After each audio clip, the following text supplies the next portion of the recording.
The First Book of Samuel, Chapter 1.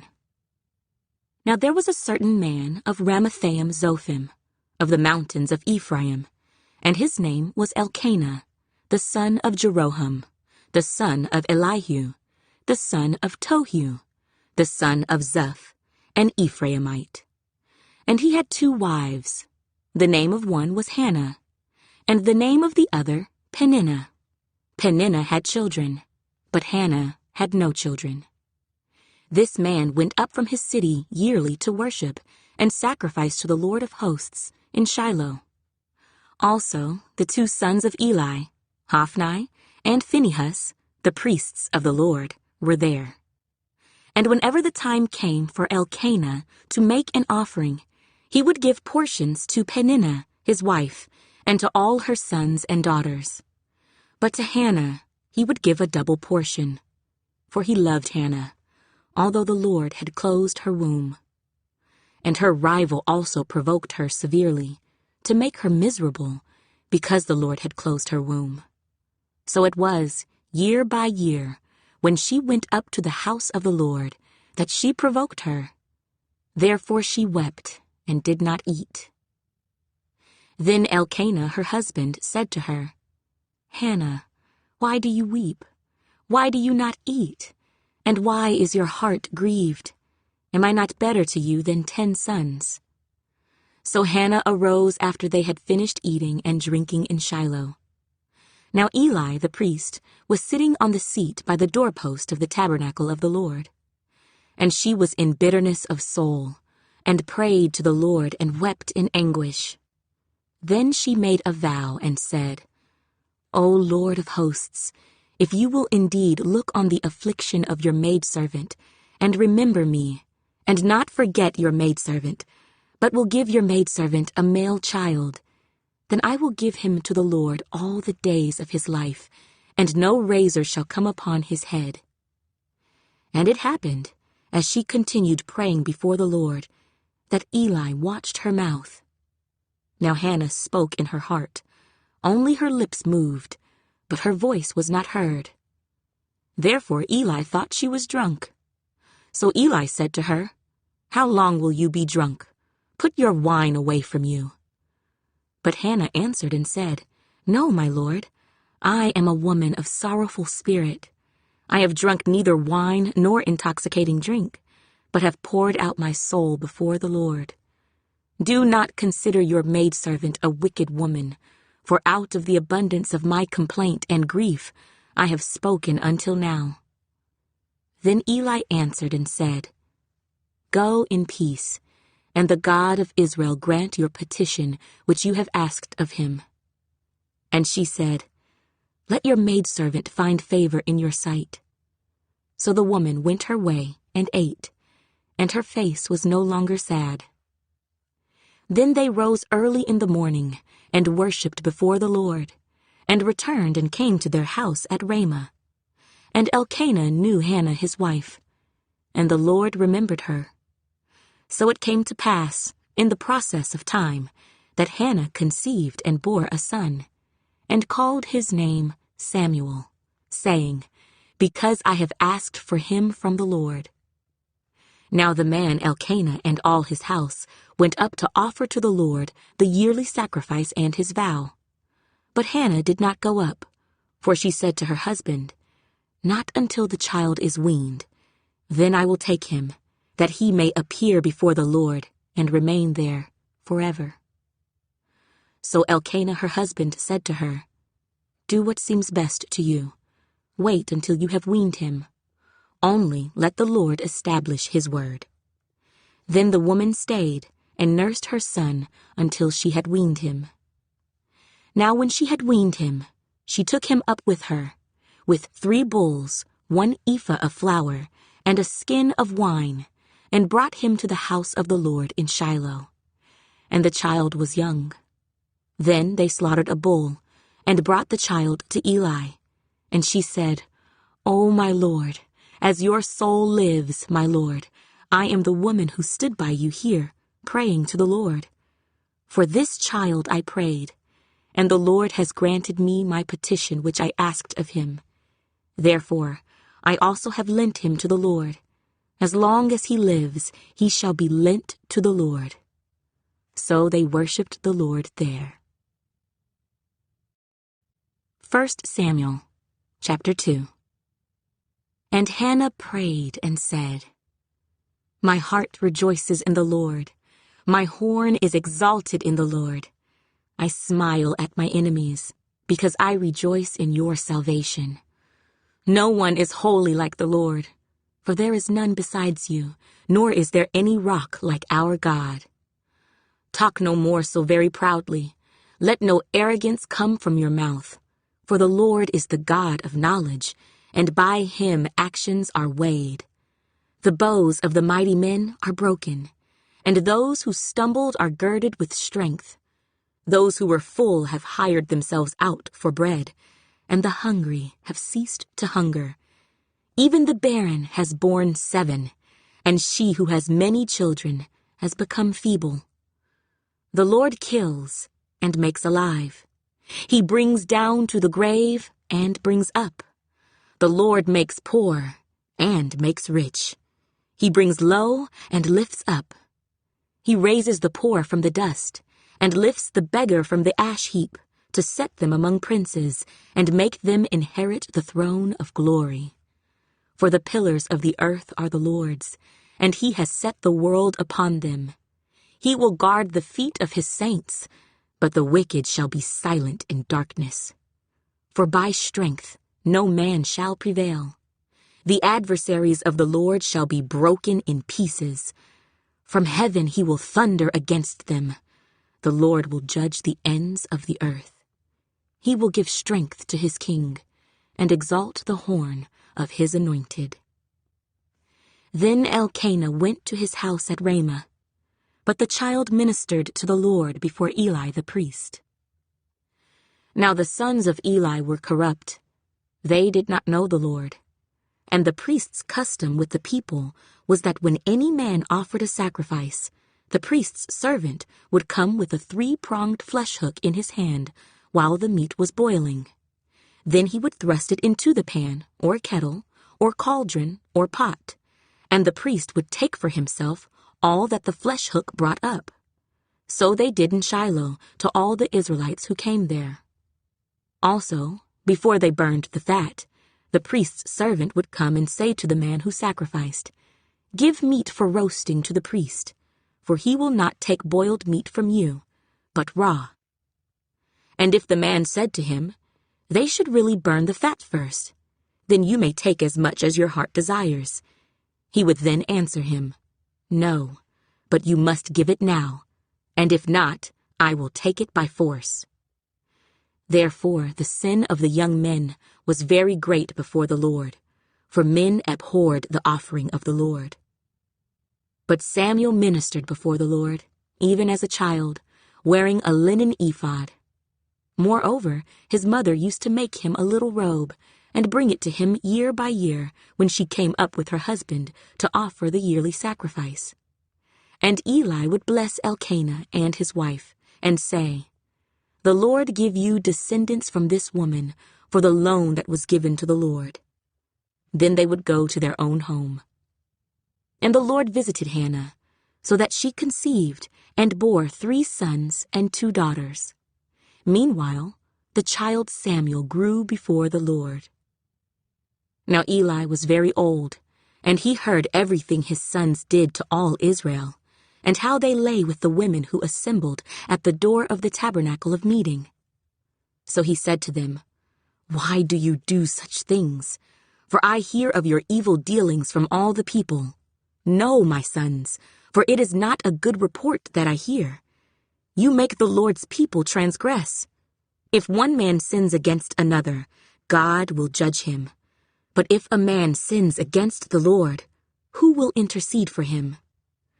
Nevertheless, they did not heed the voice of their father, because the Lord desired to kill them. And the child Samuel grew in stature and in favor both with the Lord and men.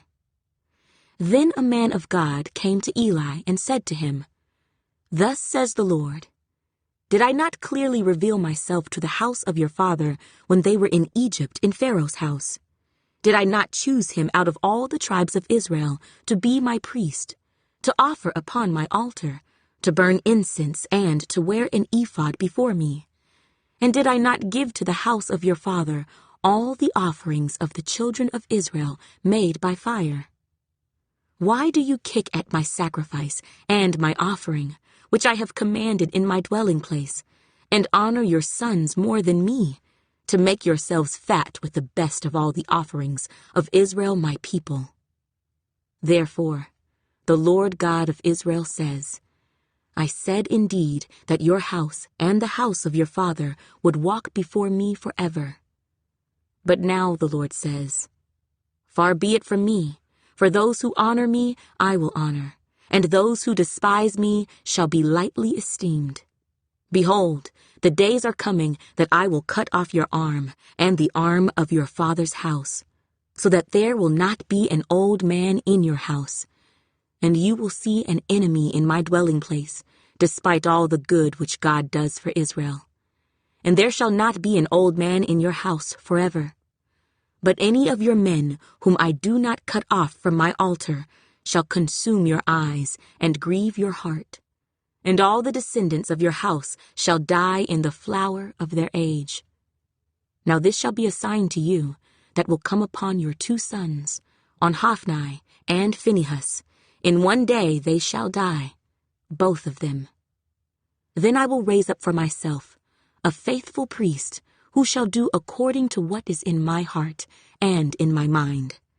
I will build him a sure house, and he shall walk before my anointed forever. And it shall come to pass that everyone who is left in your house will come and bow down to him for a piece of silver and a morsel of bread, and say, Please, put me in one of the priestly positions, that I may eat a piece of bread.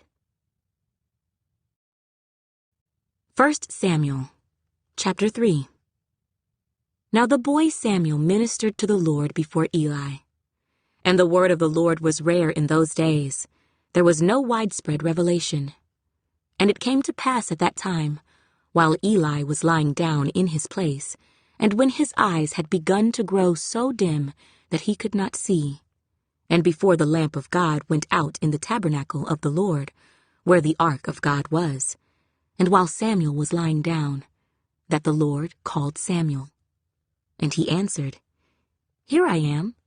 So he ran to Eli and said, Here I am, for you called me. And he said, I did not call. Lie down again. And he went and lay down. Then the Lord called yet again, Samuel. So Samuel arose and went to Eli and said, Here I am, for you called me. He answered, I did not call, my son. Lie down again. Now Samuel did not yet know the Lord, nor was the word of the Lord yet revealed to him. And the Lord called Samuel again the 3rd time. So he arose and went to Eli and said, Here I am, for you did call me. Then Eli perceived that the Lord had called the boy. Therefore Eli said to Samuel, Go, lie down, and it shall be, if he calls you, that you must say, Speak, Lord, for your servant hears. So Samuel went and lay down in his place. Now the Lord came and stood and called as at other times, Samuel, Samuel. And Samuel answered, Speak, for your servant hears. Then the Lord said to Samuel, Behold, I will do something in Israel at which both ears of everyone who hears it will tingle. In that day I will perform against Eli all that I have spoken concerning his house, from beginning to end. For I have told him that I will judge his house forever for the iniquity which he knows, because his sons made themselves vile, and he did not restrain them. And therefore I have sworn to the house of Eli that the iniquity of Eli's house shall not be atoned for by sacrifice or offering forever. So Samuel lay down until morning, and opened the doors of the house of the Lord. And Samuel was afraid to tell Eli the vision. Then Eli called Samuel and said, "Samuel, my son." He answered, "Here I am." And he said, "What is the word that the Lord spoke to you? Please do not hide it from me. God do so to you, and more also, if you hide anything from me of all the things that he said to you." Then Samuel told him everything, and hid nothing from him. And he said, "It is the Lord. Let him do what seems good to him." So Samuel grew, and the Lord was with him, and let none of his words fall to the ground.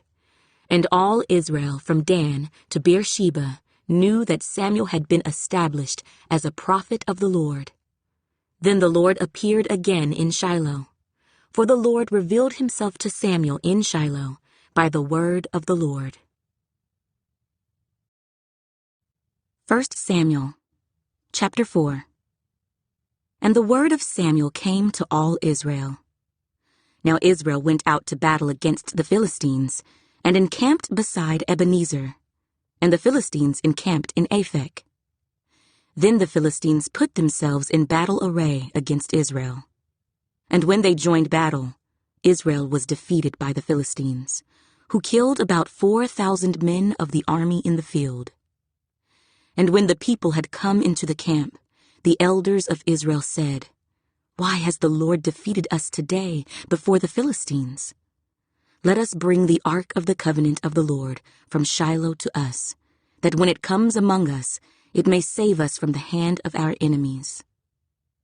So the people sent to Shiloh, that they might bring from there the ark of the covenant of the Lord of hosts, who dwells between the cherubim. And the two sons of Eli, Hophni and Phinehas, were there with the ark of the covenant of God. And when the ark of the covenant of the Lord came into the camp, all Israel shouted so loudly that the earth shook. Now when the Philistines heard the noise of the shout, they said, "What does the sound of this great shout in the camp of the Hebrews mean?" Then they understood that the ark of the Lord had come into the camp. So the Philistines were afraid, for they said, "God has come into the camp." And they said, "Woe to us, for such a thing has never happened before. Woe to us! Who will deliver us from the hand of these mighty gods? These are the gods who struck the Egyptians with all the plagues in the wilderness. Be strong and conduct yourselves like men, you Philistines, that you do not become servants of the Hebrews, as they have been to you. Conduct yourselves like men and fight." So the Philistines fought, and Israel was defeated, and every man fled to his tent. There was a very great slaughter, and there fell of Israel 30,000 foot soldiers. Also, the ark of God was captured, and the two sons of Eli, Hophni and Phinehas, died. Then a man of Benjamin ran from the battle line the same day, and came to Shiloh with his clothes torn and dirt on his head. Now when he came, there was Eli, sitting on a seat by the wayside watching, for his heart trembled for the ark of God. And when the man came into the city and told it, all the city cried out. When Eli heard the noise of the outcry, he said, "What does the sound of this tumult mean?" And the man came quickly and told Eli. Eli was 98 years old, and his eyes were so dim that he could not see. Then the man said to Eli, "I am he who came from the battle, and I fled today from the battle line." And he said, "What happened, my son?" So the messenger answered and said, "Israel has fled before the Philistines, and there has been a great slaughter among the people. Also, your two sons, Hophni and Phinehas, are dead, and the ark of God has been captured." Then it happened, when he made mention of the ark of God, that Eli fell off the seat backward by the side of the gate, and his neck was broken, and he died, for the man was old and heavy. And he had judged Israel 40 years. Now his daughter-in-law, Phinehas' wife, was with child, due to be delivered. And when she heard the news that the ark of God was captured, and that her father-in-law and her husband were dead, she bowed herself and gave birth, for her labor pains came upon her. And about the time of her death, the women who stood by her said to her, "Do not fear, for you have borne a son." But she did not answer, nor did she regard it. Then she named the child Ichabod, saying, "The glory has departed from Israel," because the ark of God had been captured, and because of her father-in-law and her husband. And she said, "The glory has departed from Israel, for the ark of God has been captured." 1 Samuel, chapter 5. Then the Philistines took the ark of God and brought it from Ebenezer to Ashdod. When the Philistines took the ark of God, they brought it into the house of Dagon and set it by Dagon. And when the people of Ashdod arose early in the morning, there was Dagon, fallen on its face to the earth before the ark of the Lord. So they took Dagon and set it in its place again. And when they arose early the next morning, there was Dagon, fallen on its face to the ground before the ark of the Lord. The head of Dagon and both the palms of its hands were broken off on the threshold. Only Dagon's torso was left of it. Therefore neither the priests of Dagon, nor any who come into Dagon's house tread on the threshold of Dagon in Ashdod to this day. But the hand of the Lord was heavy on the people of Ashdod, and he ravaged them and struck them with tumors, both Ashdod and its territory. And when the men of Ashdod saw how it was, they said, "The ark of the God of Israel must not remain with us, for his hand is harsh toward us, and Dagon our God."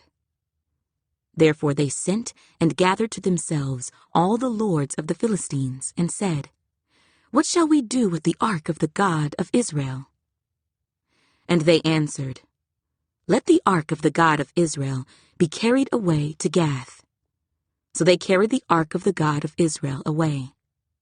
So it was, after they had carried it away, that the hand of the Lord was against the city with a very great destruction, and he struck the men of the city, both small and great, and tumors broke out on them. Therefore they sent the ark of God to Ekron. So it was, as the ark of God came to Ekron, that the Ekronites cried out, saying, "They have brought the ark of the God of Israel to us, to kill us and our people." So they sent and gathered together all the lords of the Philistines, and said, "Send away the ark of the God of Israel, and let it go back to its own place, so that it does not kill us and our people." For there was a deadly destruction throughout all the city. The hand of God was very heavy there. And the men who did not die were stricken with the tumors, and the cry of the city went up to heaven. 1 Samuel, chapter 6. Now the ark of the Lord was in the country of the Philistines 7 months. And the Philistines called for the priests and the diviners, saying, "What shall we do with the ark of the Lord? Tell us how we should send it to its place."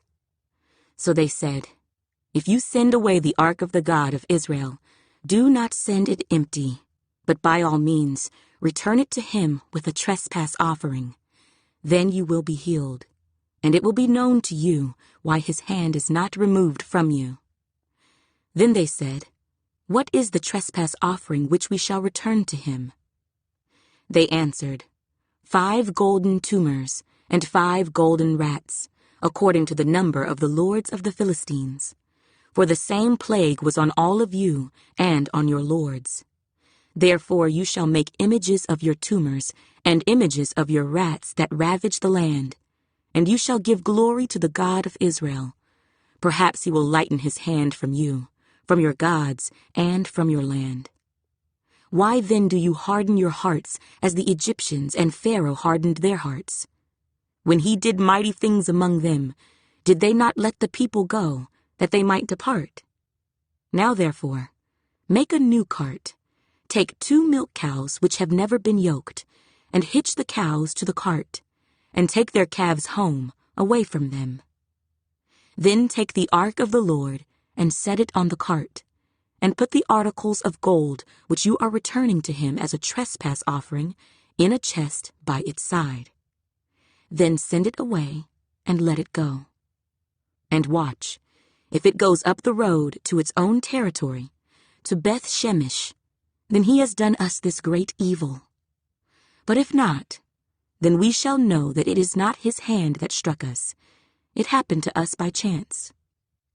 Then the men did so. They took 2 milk cows and hitched them to the cart, and shut up their calves at home.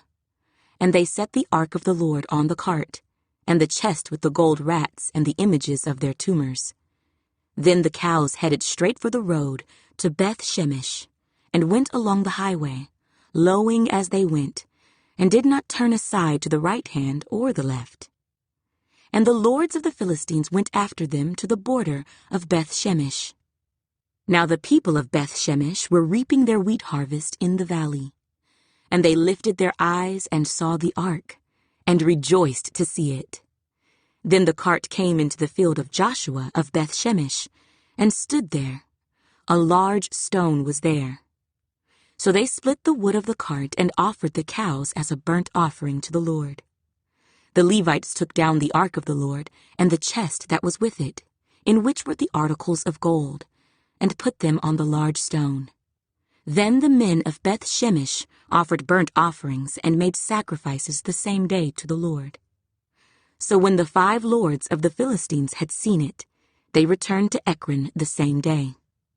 These are the golden tumors which the Philistines returned as a trespass offering to the Lord: 1 for Ashdod, 1 for Gaza, 1 for Ashkelon, 1 for Gath, 1 for Ekron. And the golden rats, according to the number of all the cities of the Philistines, belonging to the 5 lords, both fortified cities and country villages, even as far as the large stone of Abel, on which they set the ark of the Lord, which stone remains to this day in the field of Joshua of Beth Shemesh. Then he struck the men of Beth Shemesh, because they had looked into the ark of the Lord. He struck 50,070 men of the people, and the people lamented because the Lord had struck the people with a great slaughter. And the men of Beth Shemesh said, "Who is able to stand before this holy Lord God, and to whom shall it go up from us?" So they sent messengers to the inhabitants of Kirjath-jearim, saying, "The Philistines have brought back the ark of the Lord. Come down and take it up with you." 1 Samuel, chapter 7. Then the men of Kirjath-jearim came and took the ark of the Lord, and brought it into the house of Abinadab on the hill, and consecrated Eleazar his son to keep the ark of the Lord. So it was that the ark remained in Kirjath-jearim a long time. It was there 20 years, and all the house of Israel lamented after the Lord. Then Samuel spoke to all the house of Israel, saying, "If you return to the Lord with all your hearts, then put away the foreign gods and the Ashtoreths from among you, and prepare your hearts for the Lord, and serve him only, and he will deliver you from the hand of the Philistines." So the children of Israel put away the Baals and the Ashtoreths, and served the Lord only. And Samuel said, "Gather all Israel to Mizpah, and I will pray to the Lord for you." So they gathered together at Mizpah, drew water, and poured it out before the Lord. And they fasted that day, and said there, "We have sinned against the Lord." And Samuel judged the children of Israel at Mizpah. Now when the Philistines heard that the children of Israel had gathered together at Mizpah, the lords of the Philistines went up against Israel. And when the children of Israel heard of it, they were afraid of the Philistines. So the children of Israel said to Samuel, "Do not cease to cry out to the Lord our God for us, that he may save us from the hand of the Philistines." And Samuel took a suckling lamb and offered it as a whole burnt offering to the Lord. Then Samuel cried out to the Lord for Israel, and the Lord answered him. Now as Samuel was offering up the burnt offering, the Philistines drew near to battle against Israel. But the Lord thundered with a loud thunder upon the Philistines that day, and so confused them that they were overcome before Israel. And the men of Israel went out of Mizpah and pursued the Philistines, and drove them back as far as below Beth-kar. Then Samuel took a stone and set it up between Mizpah and Shen, and called its name Ebenezer, saying, Thus far the Lord has helped us. So the Philistines were subdued, and they did not come any more into the territory of Israel.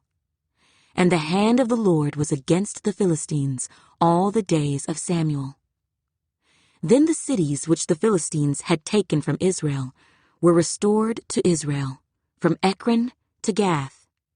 And Israel recovered its territory from the hands of the Philistines. Also, there was peace between Israel and the Amorites. And Samuel judged Israel all the days of his life. He went from year to year on a circuit to Bethel, Gilgal, and Mizpah, and judged Israel in all those places. But he always returned to Ramah, for his home was there. There he judged Israel, and there he built an altar to the Lord. 1 Samuel, chapter 8. Now it came to pass when Samuel was old, that he made his sons judges over Israel. The name of his firstborn was Joel, and the name of his second, Abijah. They were judges in Beersheba. But his sons did not walk in his ways. They turned aside after dishonest gain, took bribes, and perverted justice. Then all the elders of Israel gathered together and came to Samuel at Ramah, and said to him, Look, you are old, and your sons do not walk in your ways. Now make us a king to judge us like all the nations. But the thing displeased Samuel when they said, Give us a king to judge us. So Samuel prayed to the Lord. And the Lord said to Samuel, Heed the voice of the people in all that they say to you, for they have not rejected you, but they have rejected me, that I should not reign over them. According to all the works which they have done since the day that I brought them up out of Egypt, even to this day, with which they have forsaken me and served other gods, so they are doing to you also. Now therefore, heed their voice. However, you shall solemnly forewarn them, and show them the behavior of the king who will reign over them. So Samuel told all the words of the Lord to the people who asked him for a king. And he said, This will be the behavior of the king who will reign over you. He will take your sons and appoint them for his own chariots and to be his horsemen, and some will run before his chariots. He will appoint captains over his thousands and captains over his 50s, will set some to plow his ground and reap his harvest, and some to make his weapons of war and equipment for his chariots. He will take your daughters to be perfumers, cooks, and bakers. And he will take the best of your fields, your vineyards, and your olive groves, and give them to his servants. He will take 1/10 of your grain and your vintage, and give it to his officers and servants. And he will take your male servants, your female servants, your finest young men, and your donkeys, and put them to his work. He will take 1/10 of your sheep, and you will be his servants. And you will cry out in that day because of your king whom you have chosen for yourselves, and the Lord will not hear you in that day. Nevertheless, the people refused to obey the voice of Samuel, and they said, No, but we will have a king over us, that we also may be like all the nations, and that our king may judge us and go out before us and fight our battles. And Samuel heard all the words of the people, and he repeated them in the hearing of the Lord. So the Lord said to Samuel, Heed their voice, and make them a king. And Samuel said to the men of Israel, "Every man go to his city." 1 Samuel, chapter 9. There was a man of Benjamin, whose name was Kish, the son of Abiel, the son of Zeror, the son of Bechorath, the son of Aphiah, a Benjamite, a mighty man of power.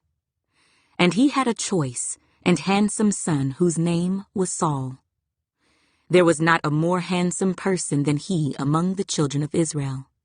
From his shoulders upward he was taller than any of the people. Now the donkeys of Kish, Saul's father, were lost. And Kish said to his son Saul, "Please take one of the servants with you, and arise, go and look for the donkeys." So he passed through the mountains of Ephraim and through the land of Shalisha, but they did not find them. Then they passed through the land of Shaalim, and they were not there. Then he passed through the land of the Benjamites, but they did not find them.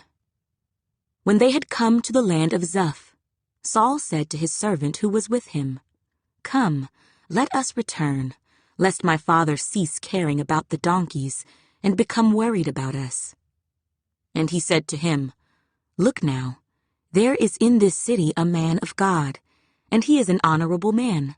All that he says surely comes to pass. So let us go there. Perhaps he can show us the way that we should go." Then Saul said to his servant, "But look, if we go, what shall we bring the man? For the bread in our vessels is all gone, and there is no present to bring to the man of God. What do we have?"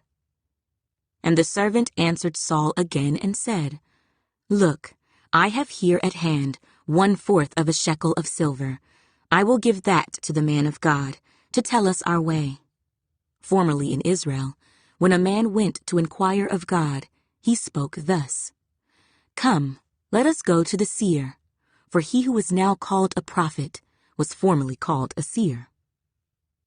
Then Saul said to his servant, "Well said. Come, let us go." So they went to the city where the man of God was. As they went up the hill to the city, they met some young women going out to draw water, and said to them, "Is the seer here?" And they answered them and said, "Yes, there he is, just ahead of you. Hurry now, for today he came to this city, because there is a sacrifice of the people today on the high place. As soon as you come into the city, you will surely find him before he goes up to the high place to eat. For the people will not eat until he comes, because he must bless the sacrifice. Afterward, those who are invited will eat. Now therefore, go up, for about this time you will find him." So they went up to the city. As they were coming into the city, there was Samuel, coming out toward them on his way up to the high place. Now the Lord had told Samuel in his ear the day before Saul came, saying, "Tomorrow, about this time, I will send you a man from the land of Benjamin, and you shall anoint him commander over my people Israel, that he may save my people from the hand of the Philistines. For I have looked upon my people, because their cry has come to me." So when Samuel saw Saul, the Lord said to him, "There he is, the man of whom I spoke to you. This one shall reign over my people." Then Saul drew near to Samuel in the gate and said, "Please tell me, where is the seer's house?" Samuel answered Saul and said, "I am the seer. Go up before me to the high place, for you shall eat with me today.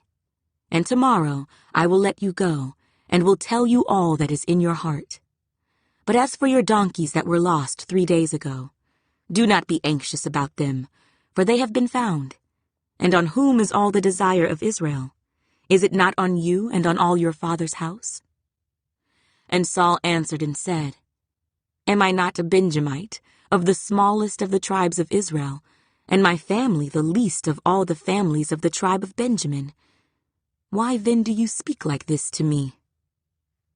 Now Samuel took Saul and his servant, and brought them into the hall, and had them sit in the place of honor among those who were invited, there were about 30 persons.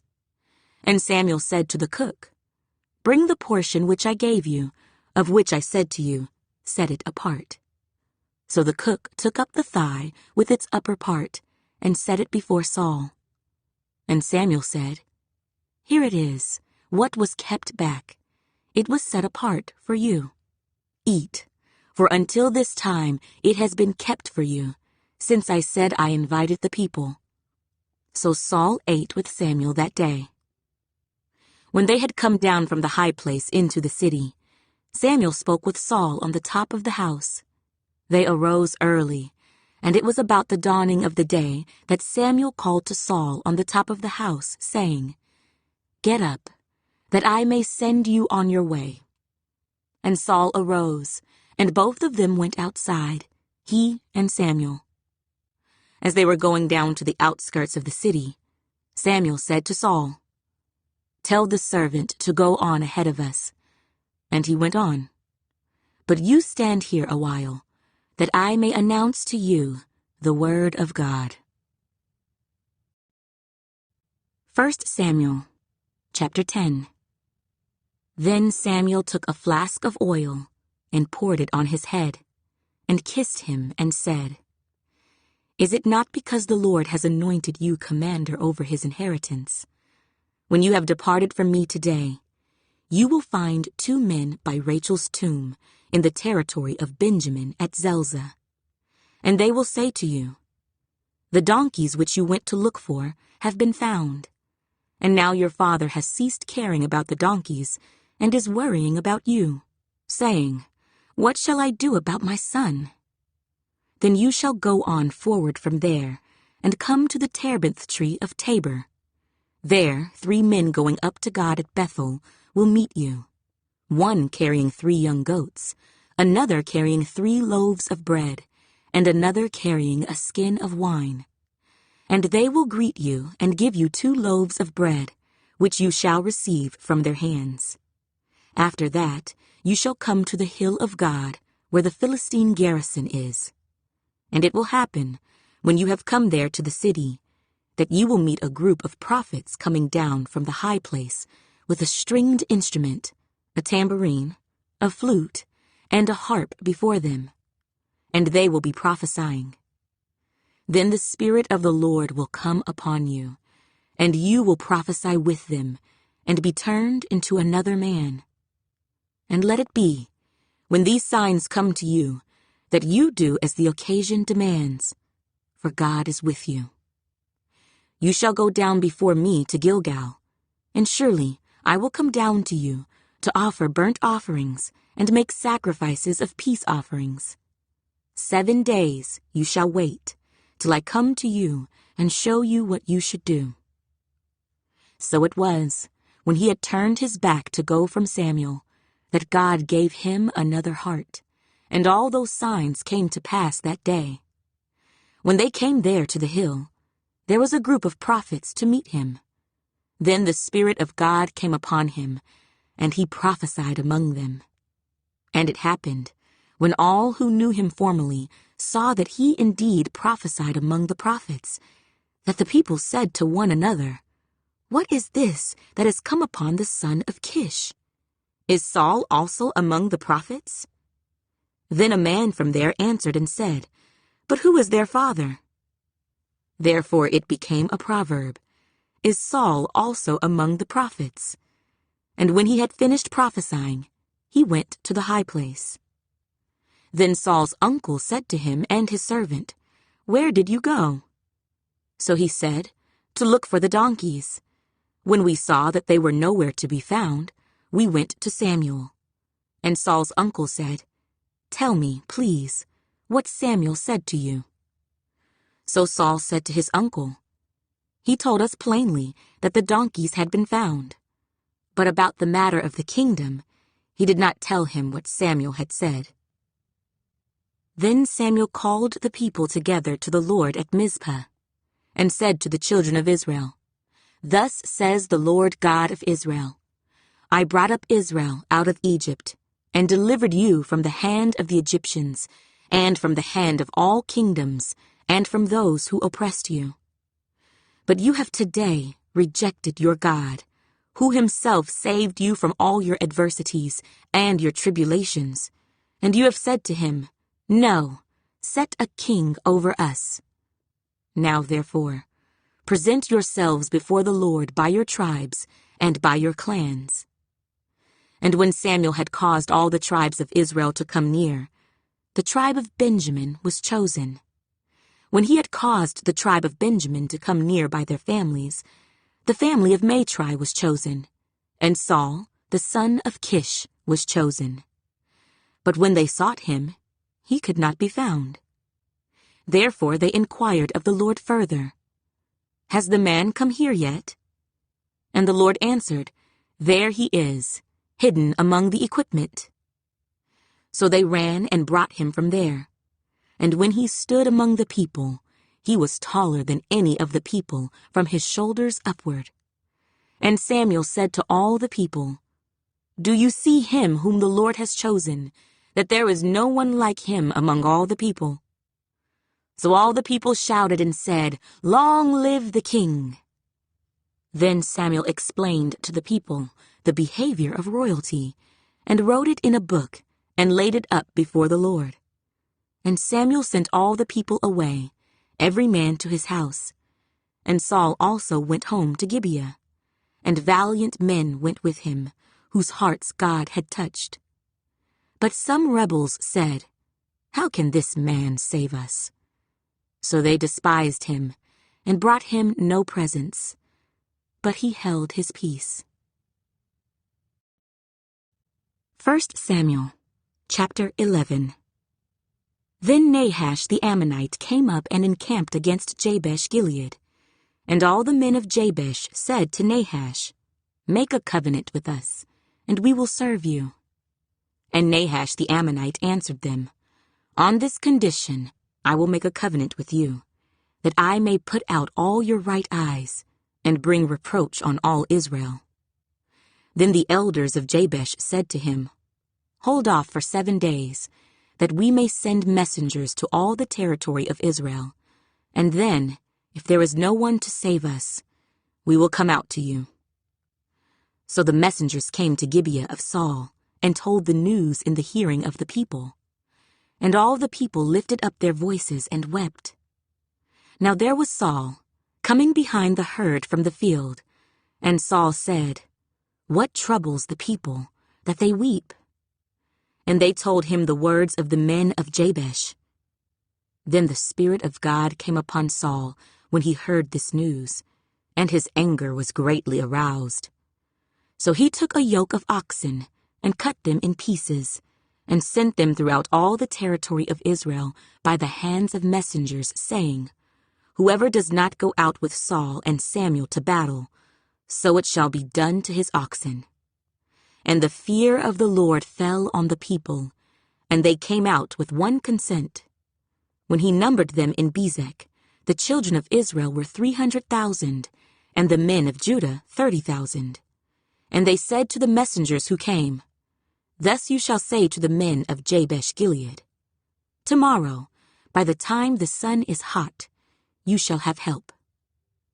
Then the messengers came and reported it to the men of Jabesh, and they were glad.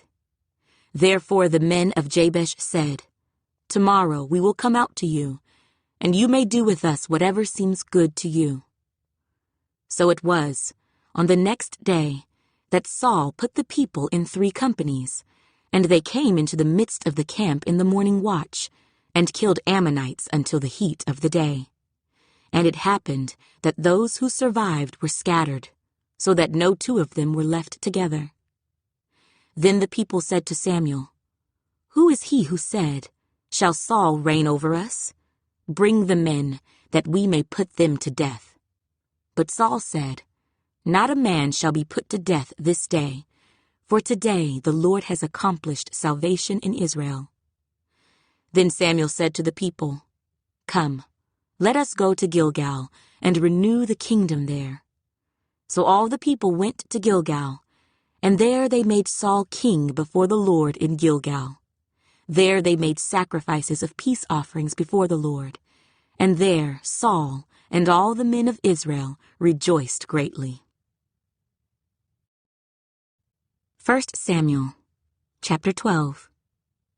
Now Samuel said to all Israel, "Indeed, I have heeded your voice in all that you said to me, and have made a king over you. And now here is the king, walking before you, and I am old and gray-headed, and look, my sons are with you. I have walked before you from my childhood to this day. Here I am, witness against me before the Lord and before his anointed. Whose ox have I taken, or whose donkey have I taken, or whom have I cheated? Whom have I oppressed, or from whose hand have I received any bribe with which to blind my eyes? I will restore it to you." And they said, "You have not cheated us or oppressed us, nor have you taken anything from any man's hand." Then he said to them, "The Lord is witness against you, and his anointed is witness this day, that you have not found anything in my hand." And they answered, "He is witness." Then Samuel said to the people, "It is the Lord who raised up Moses and Aaron, and who brought your fathers up from the land of Egypt. Now therefore, stand still, that I may reason with you before the Lord concerning all the righteous acts of the Lord which he did to you and your fathers. When Jacob had gone into Egypt, and your fathers cried out to the Lord, then the Lord sent Moses and Aaron, who brought your fathers out of Egypt, and made them dwell in this place. And when they forgot the Lord their God, he sold them into the hand of Sisera, commander of the army of Hazor, into the hand of the Philistines, and into the hand of the king of Moab. And they fought against them. Then they cried out to the Lord and said, "We have sinned, because we have forsaken the Lord, and served the Baals and Ashtoreths. But now deliver us from the hand of our enemies, and we will serve you." And the Lord sent Jerubbaal, Bedan, Jephthah, and Samuel, and delivered you out of the hand of your enemies on every side, and you dwelt in safety. And when you saw that Nahash, king of the Ammonites, came against you, you said to me, "No, but a king shall reign over us," when the Lord your God was your king. Now therefore, here is the king whom you have chosen, and whom you have desired. And take note, the Lord has set a king over you. If you fear the Lord and serve him and obey his voice, and do not rebel against the commandment of the Lord, then both you and the king who reigns over you will continue following the Lord your God. However, if you do not obey the voice of the Lord, but rebel against the commandment of the Lord, then the hand of the Lord will be against you, as it was against your fathers. Now therefore, stand and see this great thing which the Lord will do before your eyes. Is today not the wheat harvest? I will call to the Lord, and he will send thunder and rain, that you may perceive and see that your wickedness is great, which you have done in the sight of the Lord, in asking a king for yourselves." So Samuel called to the Lord, and the Lord sent thunder and rain that day, and all the people greatly feared the Lord and Samuel. And all the people said to Samuel, "Pray for your servants to the Lord your God, that we may not die, for we have added to all our sins the evil of asking a king for ourselves." Then Samuel said to the people, "Do not fear. You have done all this wickedness, yet do not turn aside from following the Lord, but serve the Lord with all your heart. And do not turn aside, for then you would go after empty things, which cannot profit or deliver, for they are nothing. For the Lord will not forsake his people, for his great name's sake, because it has pleased the Lord to make you his people. Moreover, as for me, far be it from me that I should sin against the Lord in ceasing to pray for you.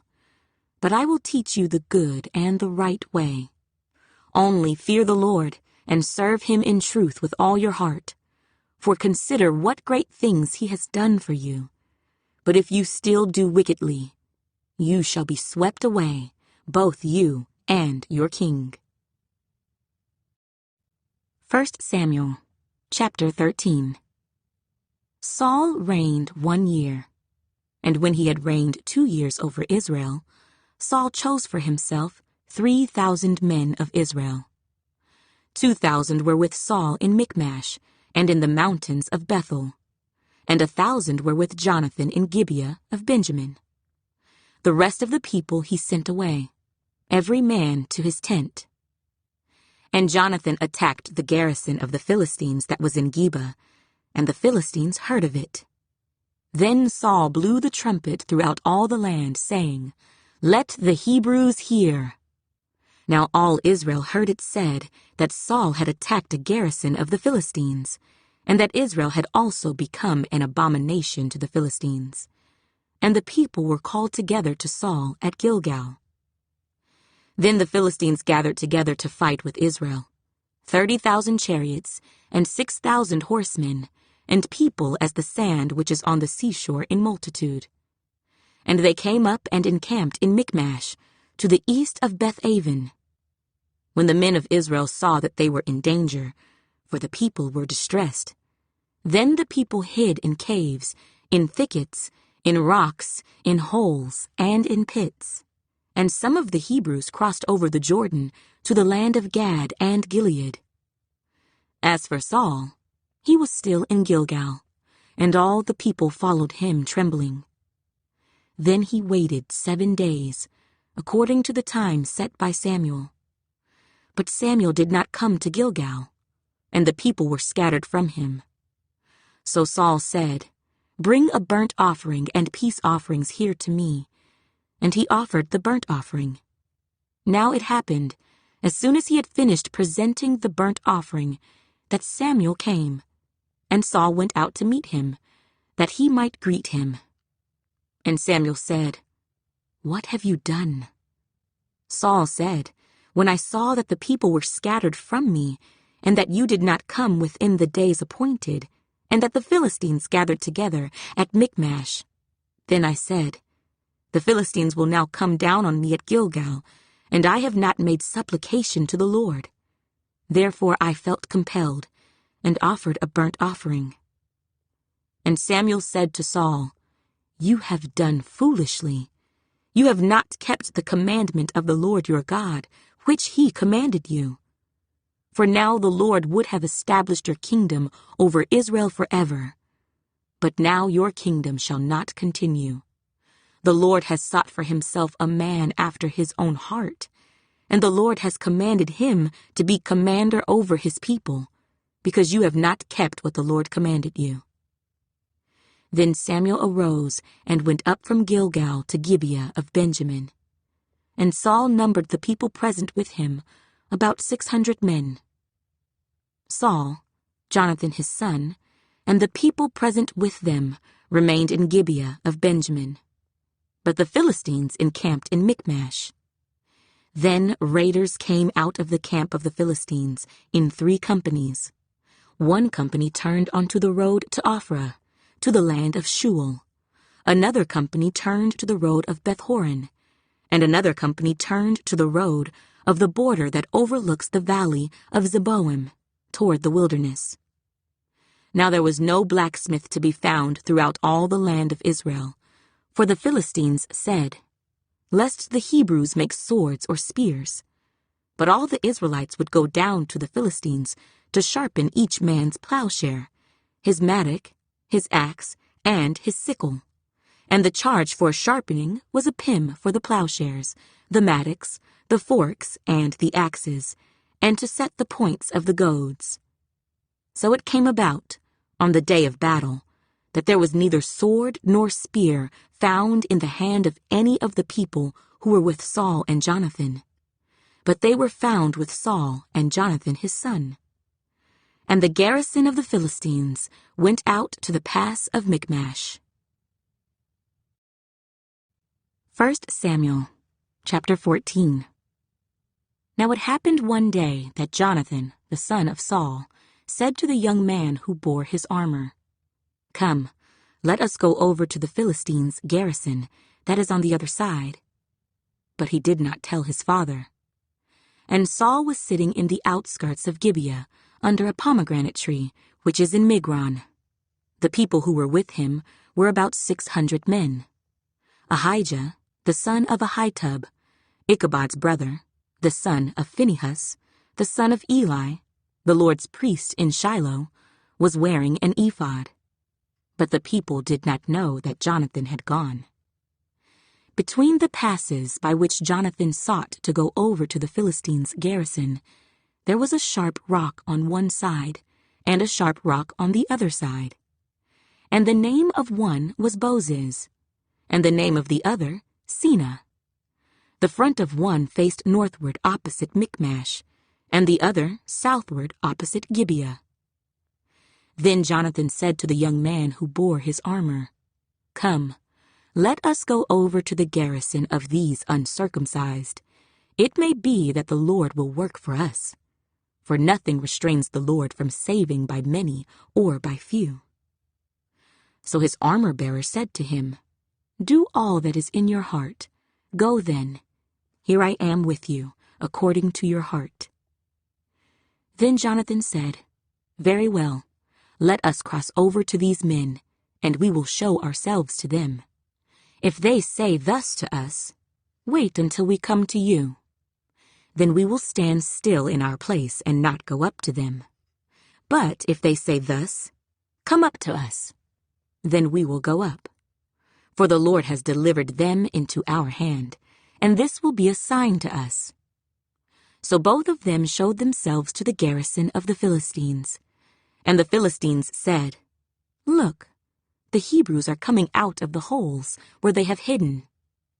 Then the men of the garrison called to Jonathan and his armor-bearer and said, "Come up to us, and we will show you something." Jonathan said to his armor-bearer, "Come up after me, for the Lord has delivered them into the hand of Israel." And Jonathan climbed up on his hands and knees with his armor-bearer after him, and they fell before Jonathan. And as he came after him, his armor-bearer killed them. That first slaughter which Jonathan and his armor-bearer made was about 20 men within about half an acre of land. And there was trembling in the camp, in the field, and among all the people. The garrison and the raiders also trembled, and the earth quaked, so that it was a very great trembling.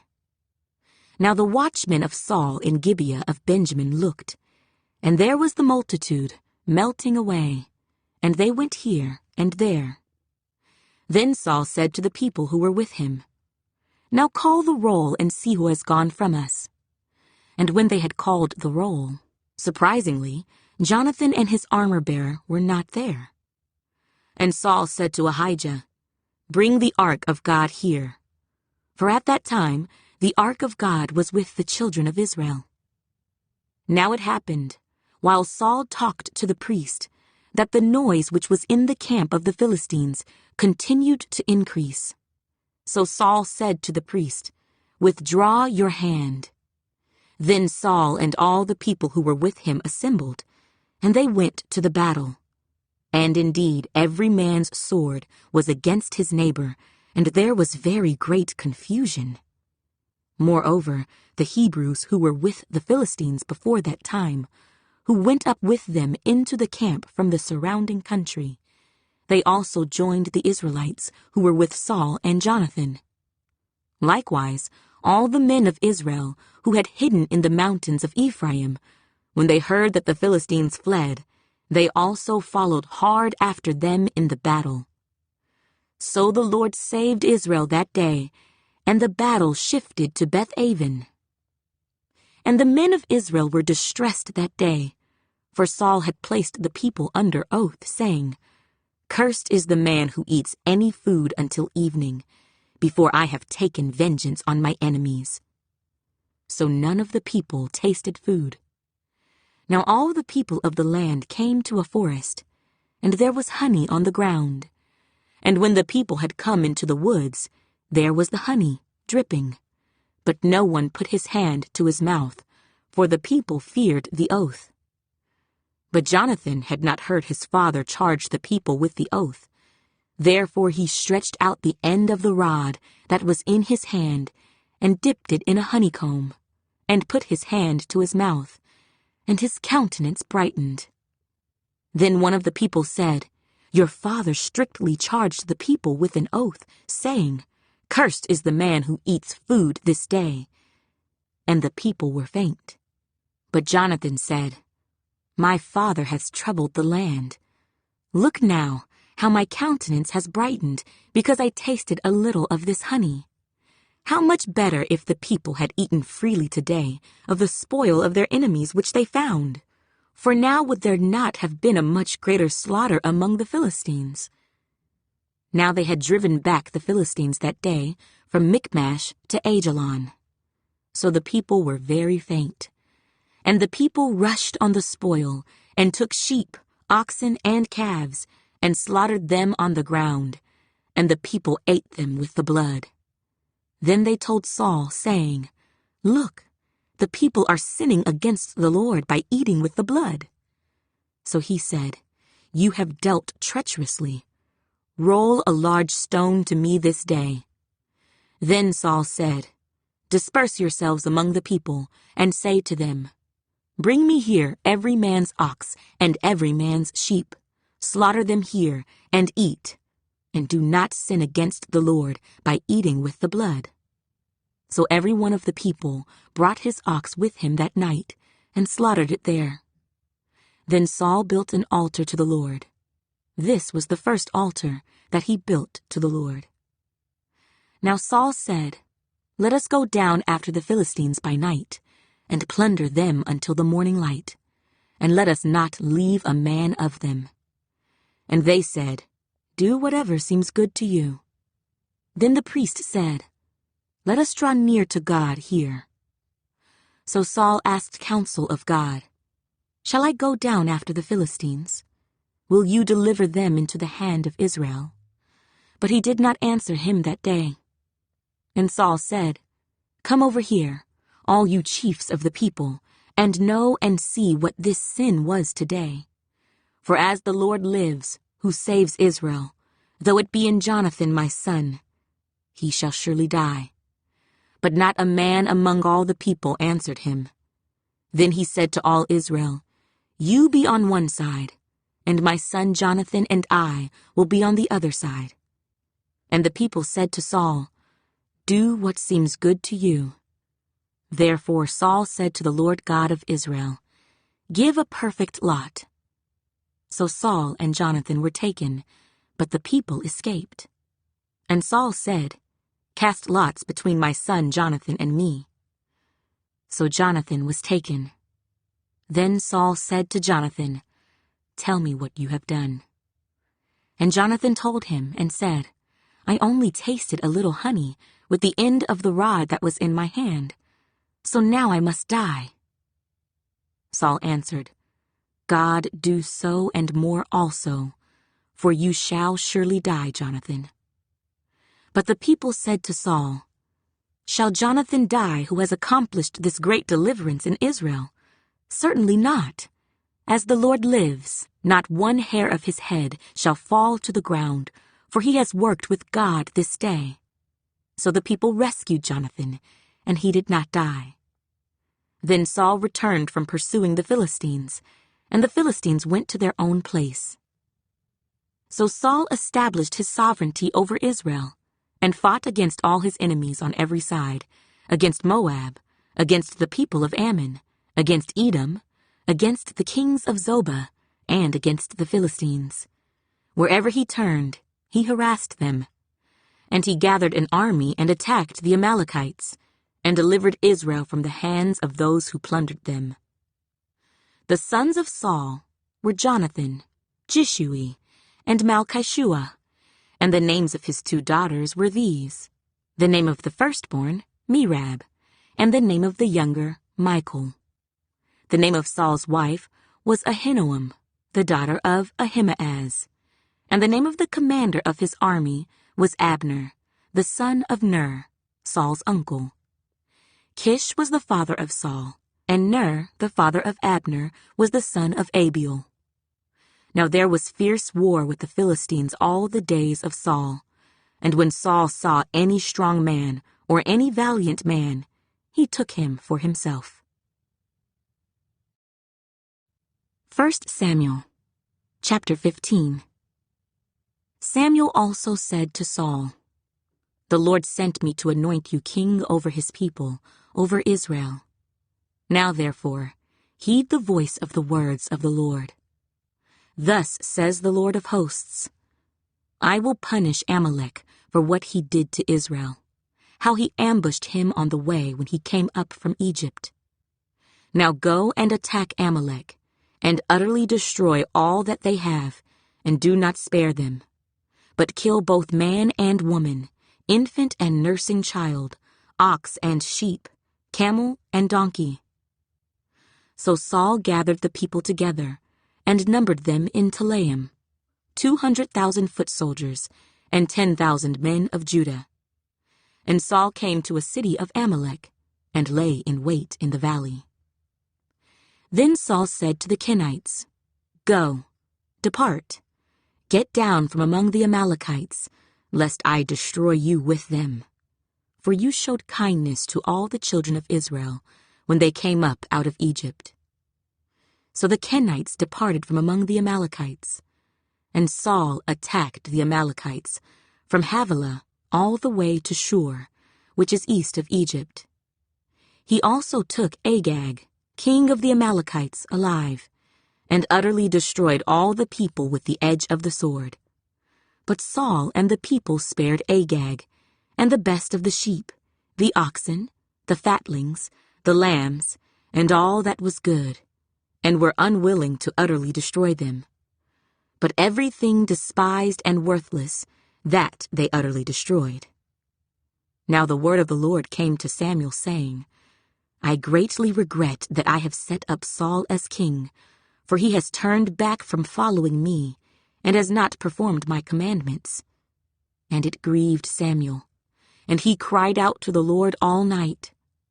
So when Samuel rose early in the morning to meet Saul, it was told Samuel, saying, "Saul went to Carmel, and indeed he set up a monument for himself, and he has gone on around, passed by, and gone down to Gilgal."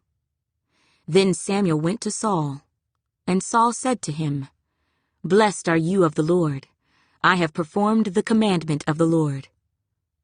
But Samuel said, "What then is this bleating of the sheep in my ears, and the lowing of the oxen which I hear?" And Saul said, "They have brought them from the Amalekites, for the people spared the best of the sheep and the oxen, to sacrifice to the Lord your God, and the rest we have utterly destroyed." Then Samuel said to Saul, "Be quiet, and I will tell you what the Lord said to me last night." And he said to him, "Speak on." So Samuel said, "When you were little in your own eyes, were you not head of the tribes of Israel? And did not the Lord anoint you king over Israel? Now the Lord sent you on a mission and said, 'Go and utterly destroy the sinners, the Amalekites, and fight against them until they are consumed.' Why then did you not obey the voice of the Lord? Why did you swoop down on the spoil and do evil in the sight of the Lord?" And Saul said to Samuel, "But I have obeyed the voice of the Lord, and gone on the mission on which the Lord sent me, and brought back Agag, king of Amalek. I have utterly destroyed the Amalekites. But the people took of the plunder, sheep and oxen, the best of the things which should have been utterly destroyed, to sacrifice to the Lord your God in Gilgal."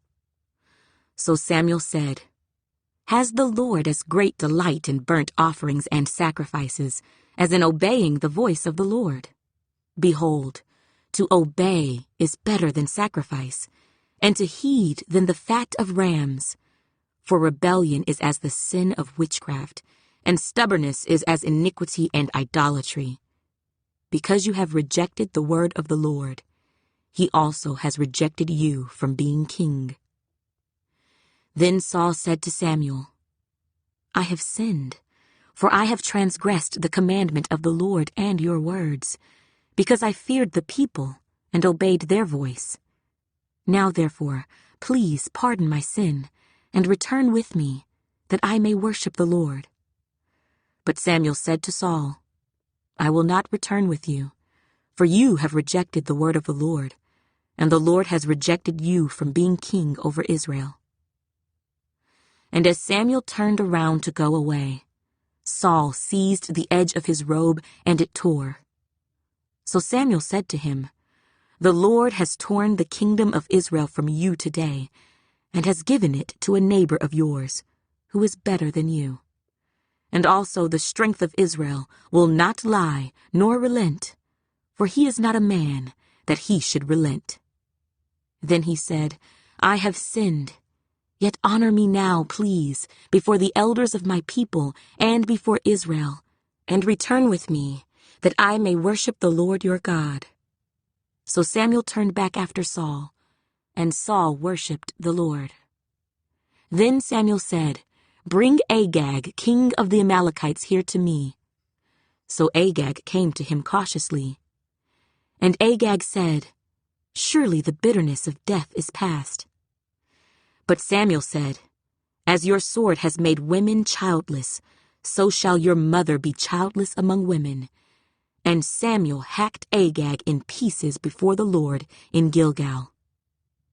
Then Samuel went to Ramah, and Saul went up to his house at Gibeah of Saul. And Samuel went no more to see Saul until the day of his death. Nevertheless, Samuel mourned for Saul, and the Lord regretted that he had made Saul king over Israel. 1 Samuel, chapter 16. Now the Lord said to Samuel, "How long will you mourn for Saul, seeing I have rejected him from reigning over Israel? Fill your horn with oil and go. I am sending you to Jesse the Bethlehemite, for I have provided myself a king among his sons." And Samuel said, "How can I go? If Saul hears it, he will kill me." But the Lord said, "Take a heifer with you and say, 'I have come to sacrifice to the Lord.' Then invite Jesse to the sacrifice, and I will show you what you shall do. You shall anoint for me the one I name to you." So Samuel did what the Lord said, and went to Bethlehem. And the elders of the town trembled at his coming and said, "Do you come peaceably?" And he said, "Peaceably. I have come to sacrifice to the Lord. Sanctify yourselves, and come with me to the sacrifice." Then he consecrated Jesse and his sons, and invited them to the sacrifice. So it was, when they came, that he looked at Eliab and said, "Surely the Lord's anointed is before him." But the Lord said to Samuel, "Do not look at his appearance or at his physical stature, because I have refused him. For the Lord does not see as man sees, for man looks at the outward appearance, but the Lord looks at the heart." So Jesse called Abinadab, and made him pass before Samuel, and he said, "Neither has the Lord chosen this one." Then Jesse made Shammah pass by, and he said, "Neither has the Lord chosen this one." Thus Jesse made 7 of his sons pass before Samuel. And Samuel said to Jesse, "The Lord has not chosen these." And Samuel said to Jesse, "Are all the young men here?" Then he said, "There remains yet the youngest, and there he is, keeping the sheep." And Samuel said to Jesse, "Send and bring him, for we will not sit down till he comes here." So he sent and brought him in. Now he was ruddy, with bright eyes and good-looking. And the Lord said, "Arise, anoint him, for this is the one." Then Samuel took the horn of oil and anointed him in the midst of his brothers. And the Spirit of the Lord came upon David from that day forward. So Samuel arose and went to Ramah. But the Spirit of the Lord departed from Saul, and a distressing spirit from the Lord troubled him. And Saul's servants said to him, "Surely a distressing spirit from God is troubling you. Let our master now command your servants, who are before you, to seek out a man who is a skillful player on the harp. And it shall be that he will play it with his hand when the distressing spirit from God is upon you, and you shall be well." So Saul said to his servants, "Provide me now a man who can play well, and bring him to me."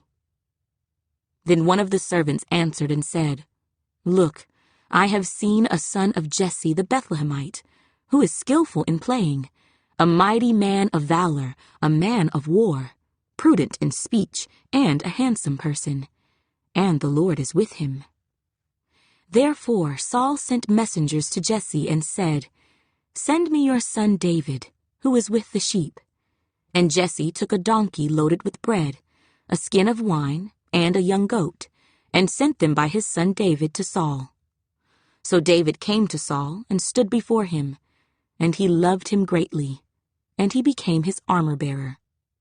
Then Saul sent to Jesse, saying, "Please let David stand before me, for he has found favor in my sight."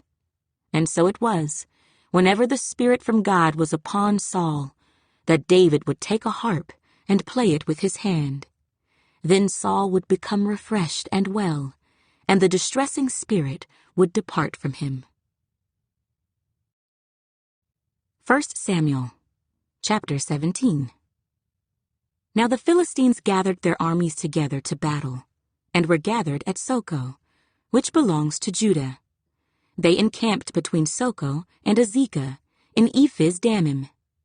And Saul and the men of Israel were gathered together, and they encamped in the valley of Elah, and drew up in battle array against the Philistines. The Philistines stood on a mountain on one side, and Israel stood on a mountain on the other side, with a valley between them. And a champion went out from the camp of the Philistines, named Goliath, from Gath, whose height was 6 cubits and a span. He had a bronze helmet on his head, and he was armed with a coat of mail, and the weight of the coat was 5,000 shekels of bronze. And he had bronze armor on his legs, and a bronze javelin between his shoulders. Now the staff of his spear was like a weaver's beam, and his iron spearhead weighed 600 shekels, and a shield-bearer went before him. Then he stood and cried out to the armies of Israel and said to them, "Why have you come out to line up for battle? Am I not a Philistine, and you the servants of Saul? Choose a man for yourselves, and let him come down to me. If he is able to fight with me and kill me, then we will be your servants. But if I prevail against him and kill him, then you shall be our servants and serve us." And the Philistines said, "I defy the armies of Israel this day. Give me a man, that we may fight together." When Saul and all Israel heard these words of the Philistine, they were dismayed and greatly afraid. Now David was the son of that Ephrathite of Bethlehem, Judah, whose name was Jesse, and who had 8 sons. And the man was old, advanced in years, in the days of Saul. The 3 oldest sons of Jesse had gone to follow Saul to the battle. The names of his 3 sons who went to the battle were Eliab, the firstborn, next to him Abinadab, and the third Shammah. David was the youngest, and the 3 oldest followed Saul. But David occasionally went and returned from Saul to feed his father's sheep at Bethlehem. And the Philistine drew near and presented himself 40 days, morning and evening.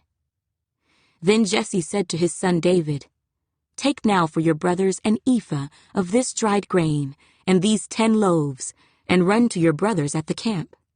And carry these 10 cheeses to the captain of their 1,000, and see how your brothers fare, and bring back news of them." Now Saul and they and all the men of Israel were in the valley of Elah, fighting with the Philistines. So David rose early in the morning, left the sheep with a keeper, and took the things and went as Jesse had commanded him.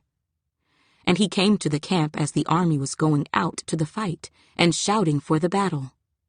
For Israel, and the Philistines had drawn up in battle array, army against army.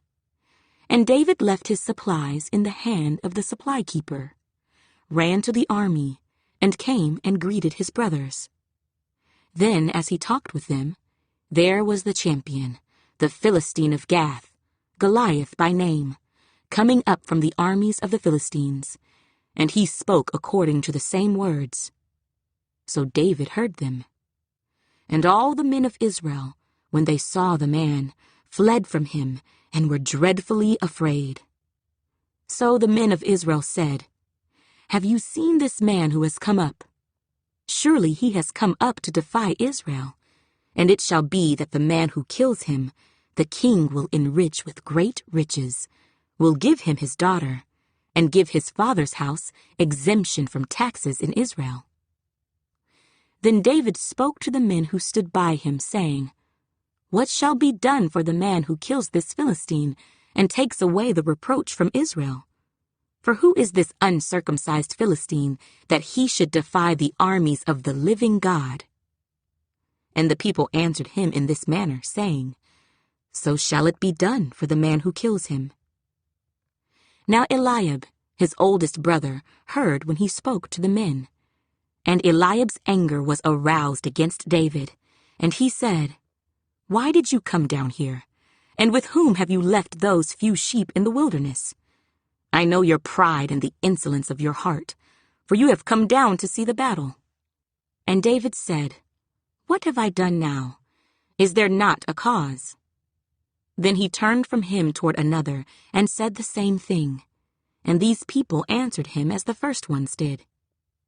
Now when the words which David spoke were heard, they reported them to Saul, and he sent for him.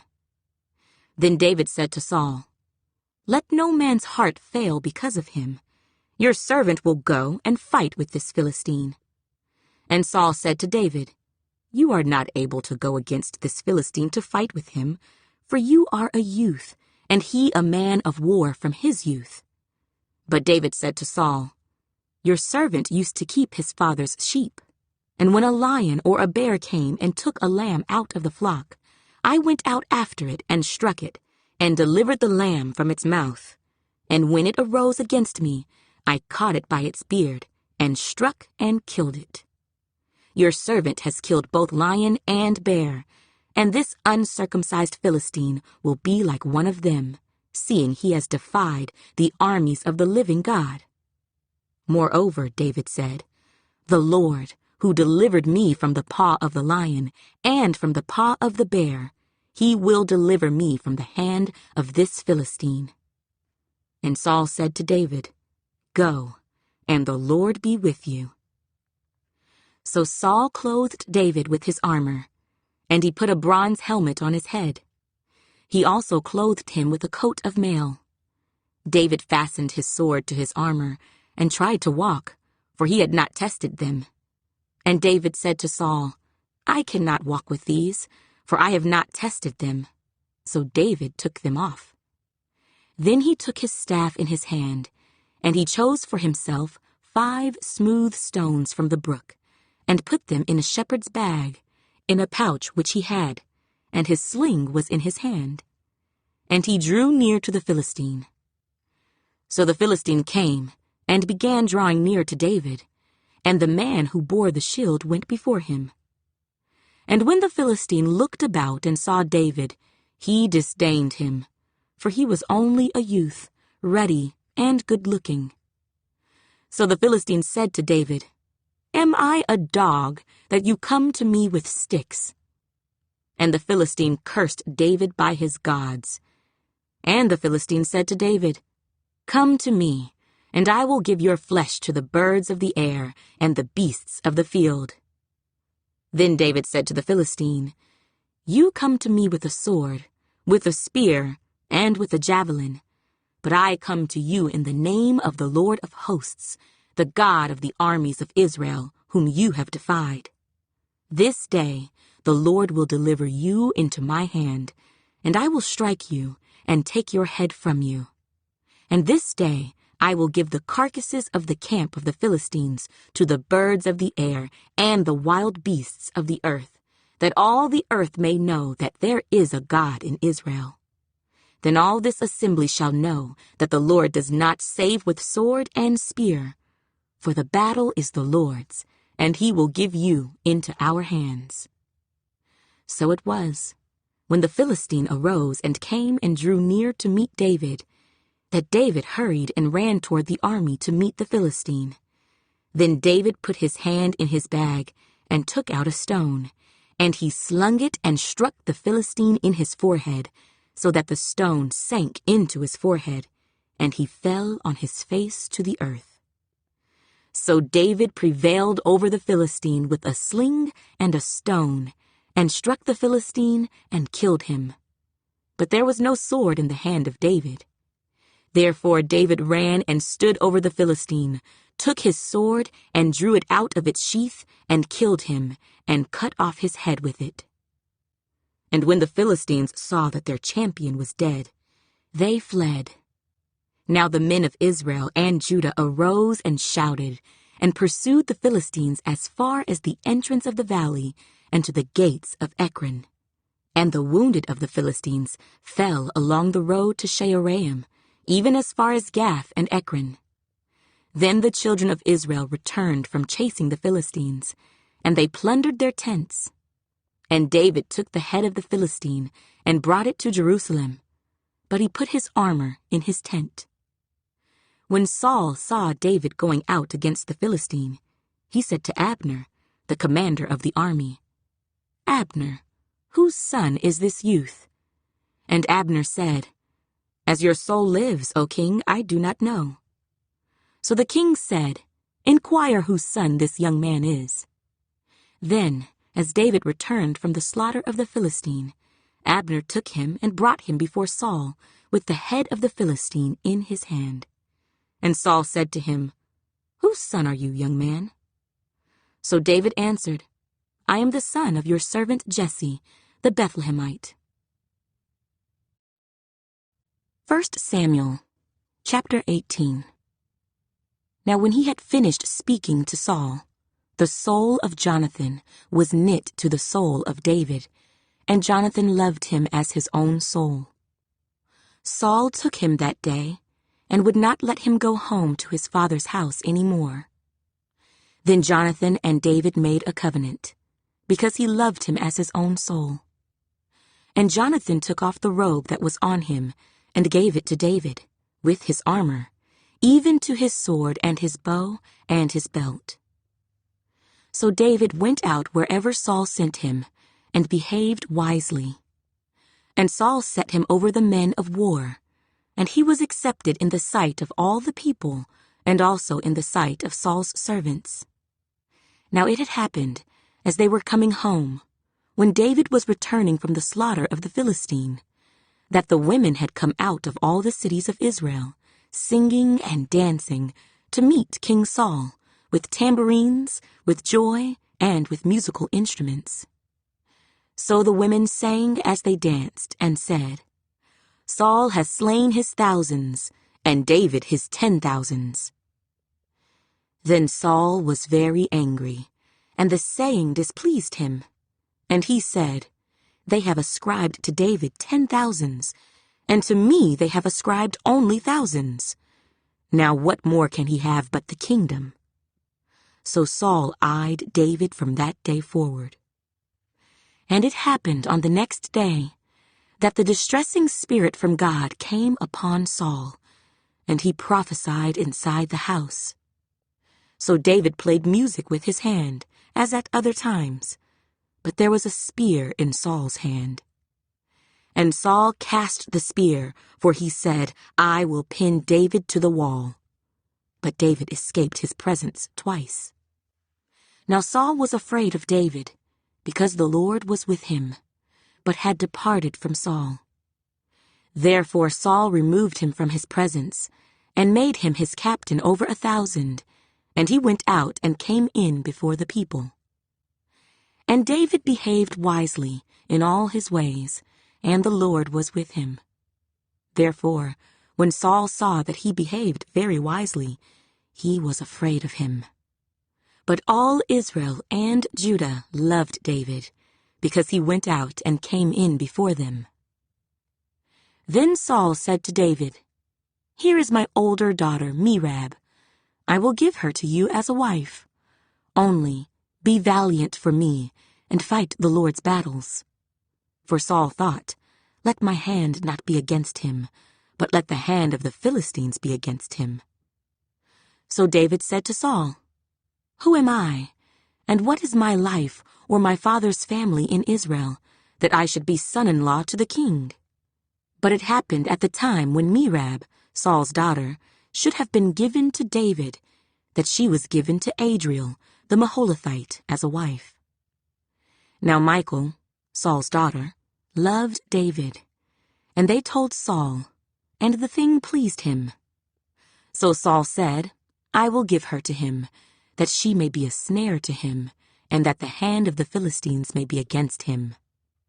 Therefore Saul said to David a second time, "You shall be my son-in-law today." And Saul commanded his servants, "Communicate with David secretly, and say, 'Look, the king has delight in you, and all his servants love you. Now therefore, become the king's son-in-law.'" So Saul's servants spoke those words in the hearing of David. And David said, "Does it seem to you a light thing to be a king's son-in-law, seeing I am a poor and lightly esteemed man?" And the servants of Saul told him, saying, "In this manner David spoke." Then Saul said, "Thus you shall say to David, 'The king does not desire any dowry, but 100 foreskins of the Philistines, to take vengeance on the king's enemies.'" But Saul thought to make David fall by the hand of the Philistines. So when his servants told David these words, it pleased David well to become the king's son-in-law. Now the days had not expired. Therefore David arose and went, he and his men, and killed 200 men of the Philistines. And David brought their foreskins, and they gave them in full count to the king, that he might become the king's son-in-law.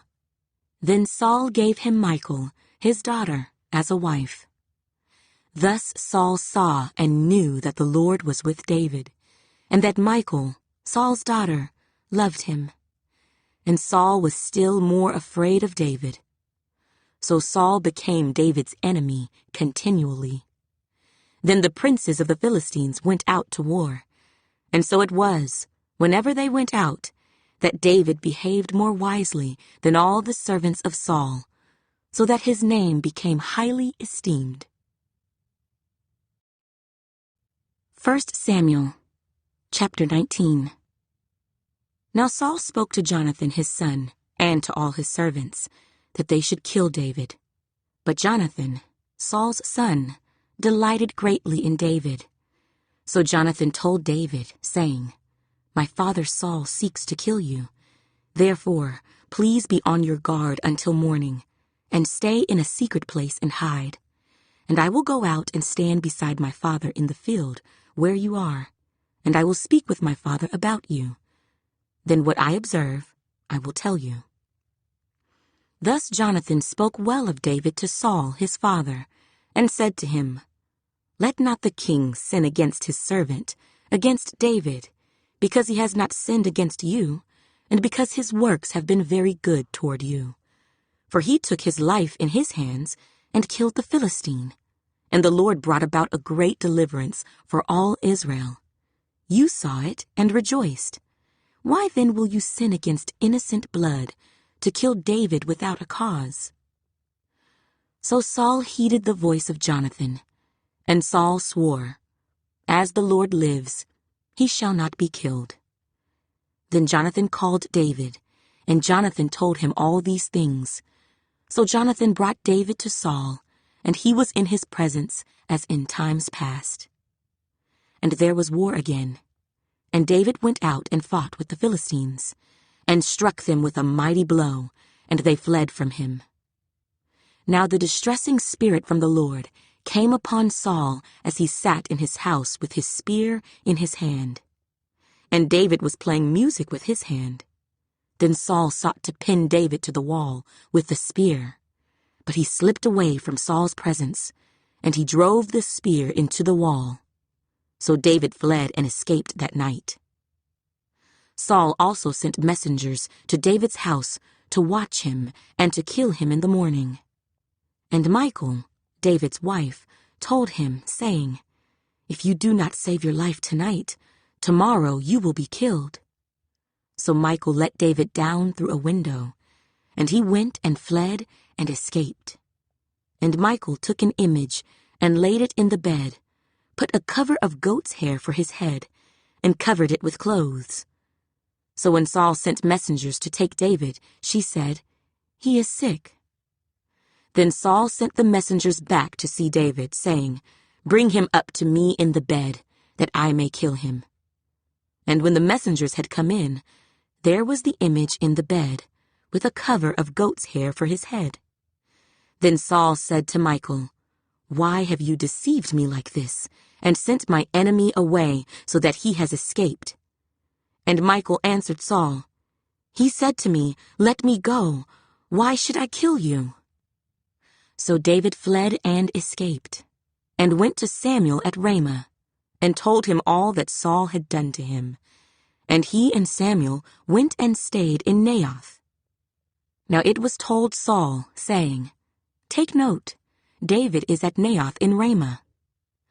Then Saul sent messengers to take David. And when they saw the group of prophets prophesying, and Samuel standing as leader over them, the Spirit of God came upon the messengers of Saul, and they also prophesied. And when Saul was told, he sent other messengers, and they prophesied likewise. Then Saul sent messengers again the third time, and they prophesied also. Then he also went to Ramah, and came to the great well that is at Secu. So he asked and said, "Where are Samuel and David?" And someone said, "Indeed, they are at Naioth in Ramah." So he went there to Naioth in Ramah. Then the Spirit of God was upon him also, and he went on and prophesied until he came to Naioth in Ramah. And he also stripped off his clothes and prophesied before Samuel in like manner, and lay down naked all that day and all that night. Therefore they say, "Is Saul also among the prophets?" 1 Samuel, chapter 20. Then David fled from Naioth in Ramah, and went and said to Jonathan, "What have I done? What is my iniquity, and what is my sin before your father, that he seeks my life?" So Jonathan said to him, "By no means, you shall not die. Indeed, my father will do nothing either great or small without first telling me. And why should my father hide this thing from me? It is not so." Then David took an oath again and said, "Your father certainly knows that I have found favor in your eyes, and he has said, 'Do not let Jonathan know this, lest he be grieved.' But truly, as the Lord lives, and as your soul lives, there is but a step between me and death." So Jonathan said to David, "Whatever you yourself desire, I will do it for you." And David said to Jonathan, "Indeed, tomorrow is the new moon, and I should not fail to sit with the king to eat. But let me go, that I may hide in the field until the third day at evening. If your father misses me at all, then say, 'David earnestly asked permission of me that he might run over to Bethlehem, his city, for there is a yearly sacrifice there for all the family.' If he says thus, it is well. Your servant will be safe. But if he is very angry, be sure that evil is determined by him. Therefore you shall deal kindly with your servant, for you have brought your servant into a covenant of the Lord with you. Nevertheless, if there is iniquity in me, kill me yourself, for why should you bring me to your father?" But Jonathan said, "Far be it from you, for if I knew certainly that evil was determined by my father to come upon you, then would I not tell you?" Then David said to Jonathan, "Who will tell me, or what if your father answers you roughly?" And Jonathan said to David, "Come, let us go out into the field." So both of them went out into the field. Then Jonathan said to David, "The Lord God of Israel is witness. When I have sounded out my father sometime tomorrow, or the third day, and indeed there is good toward David, and I do not send to you and tell you, may the Lord do so and much more to Jonathan. But if it pleases my father to do you evil, then I will report it to you and send you away, that you may go in safety. And the Lord be with you as he has been with my father. And you shall not only show me the kindness of the Lord while I still live, that I may not die, but you shall not cut off your kindness from my house forever. No, not when the Lord has cut off every one of the enemies of David from the face of the earth." So Jonathan made a covenant with the house of David, saying, "Let the Lord require it at the hand of David's enemies." Now Jonathan again caused David to vow, because he loved him, for he loved him as he loved his own soul. Then Jonathan said to David, "Tomorrow is the new moon, and you will be missed, because your seat will be empty.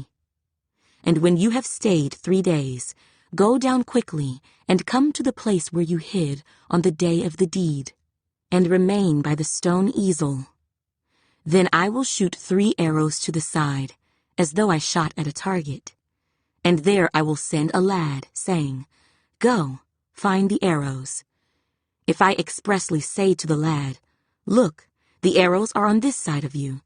Get them and come,' then, as the Lord lives, there is safety for you and no harm. But if I say thus to the young man, 'Look, the arrows are beyond you. Go your way, for the Lord has sent you away. And as for the matter which you and I have spoken of, indeed, the Lord be between you and me forever.'" Then David hid in the field, and when the new moon had come, the king sat down to eat the feast.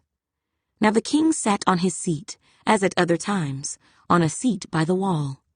And Jonathan arose, and Abner sat by Saul's side, but David's place was empty.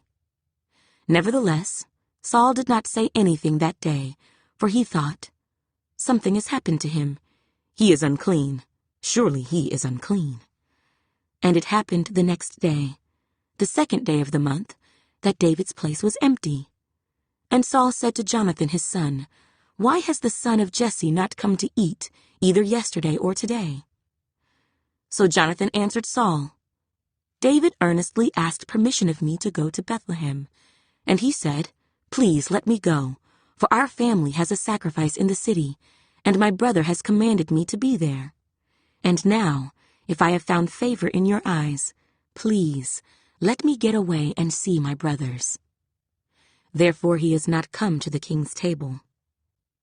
Then Saul's anger was aroused against Jonathan, and he said to him, "You son of a perverse, rebellious woman, do I not know that you have chosen the son of Jesse to your own shame and to the shame of your mother's nakedness? For as long as the son of Jesse lives on the earth, you shall not be established, nor your kingdom. Now therefore, send and bring him to me, for he shall surely die." And Jonathan answered Saul his father, and said to him, "Why should he be killed? What has he done?" Then Saul cast a spear at him to kill him, by which Jonathan knew that it was determined by his father to kill David. So Jonathan arose from the table in fierce anger, and ate no food the 2nd day of the month, for he was grieved for David, because his father had treated him shamefully. And so it was, in the morning, that Jonathan went out into the field at the time appointed with David, and a little lad was with him. Then he said to his lad, "Now run, find the arrows which I shoot." As the lad ran, he shot an arrow beyond him. When the lad had come to the place where the arrow was, which Jonathan had shot, Jonathan cried out after the lad and said, "Is not the arrow beyond you?" And Jonathan cried out after the lad, "Make haste, hurry, do not delay." So Jonathan's lad gathered up the arrows and came back to his master. But the lad did not know anything, Only Jonathan and David knew of the matter. Then Jonathan gave his weapons to his lad and said to him, "Go, carry them to the city." As soon as the lad had gone, David arose from a place toward the south, fell on his face to the ground, and bowed down 3 times. And they kissed one another, and they wept together, but David more so. Then Jonathan said to David, "Go in peace, since we have both sworn in the name of the Lord, saying, 'May the Lord be between you and me, and between your descendants and my descendants forever.'" So he arose and departed, and Jonathan went into the city. 1 Samuel, chapter 21. Now David came to Nob, to Ahimelech the priest. And Ahimelech was afraid when he met David, and said to him, "Why are you alone, and no one is with you?" So David said to Ahimelech the priest, "The king has ordered me on some business, and said to me, 'Do not let anyone know anything about the business on which I send you, or what I have commanded you. And I have directed my young men to such and such a place. Now therefore, what have you on hand? Give me 5 loaves of bread in my hand, or whatever can be found." And the priest answered David and said, "There is no common bread on hand, but there is holy bread, if the young men have at least kept themselves from women." Then David answered the priest and said to him, "Truly, women have been kept from us about 3 days since I came out, and the vessels of the young men are holy, and the bread is in effect common, even though it was consecrated in the vessel this day." So the priest gave him holy bread, for there was no bread there but the showbread, which had been taken from before the Lord, in order to put hot bread in its place on the day when it was taken away. Now a certain man of the servants of Saul was there that day, detained before the Lord, and his name was Doeg, an Edomite, the chief of the herdsmen who belonged to Saul. And David said to Ahimelech, "Is there not here on hand a spear or a sword? For I have brought neither my sword nor my weapons with me, because the king's business required haste." So the priest said, "The sword of Goliath the Philistine, whom you killed in the valley of Elah, there it is, wrapped in a cloth behind the ephod. If you will take that, take it, for there is no other except that one here." And David said, "There is none like it. Give it to me." Then David arose and fled that day from before Saul, and went to Achish the king of Gath. And the servants of Achish said to him, "Is this not David the king of the land? Did they not sing of him to one another in dances, saying, 'Saul has slain his thousands, and David his 10,000s?'" Now David took these words to heart, and was very much afraid of Achish the king of Gath. So he changed his behavior before them, pretended madness in their hands, scratched on the doors of the gate, and let his saliva fall down on his beard. Then Achish said to his servants, "Look, you see the man is insane. Why have you brought him to me? Have I need of madmen that you have brought this fellow to play the madman in my presence? Shall this fellow come into my house?" 1 Samuel, chapter 22. David therefore departed from there, and escaped to the cave of Adullam. So when his brothers and all his father's house heard it, they went down there to him. And everyone who was in distress, everyone who was in debt, and everyone who was discontented gathered to him. So he became captain over them, and there were about 400 men with him. Then David went from there to Mizpah of Moab, and he said to the king of Moab, "Please, let my father and mother come here with you, till I know what God will do for me." So he brought them before the king of Moab, and they dwelt with him all the time that David was in the stronghold. Now the prophet Gad said to David, "Do not stay in the stronghold. Depart, and go to the land of Judah." So David departed and went into the forest of Hereth. when Saul heard that David and the men who were with him had been discovered. Now Saul was staying in Gibeah, under a tamarisk tree in Ramah, with his spear in his hand, and all his servants standing about him.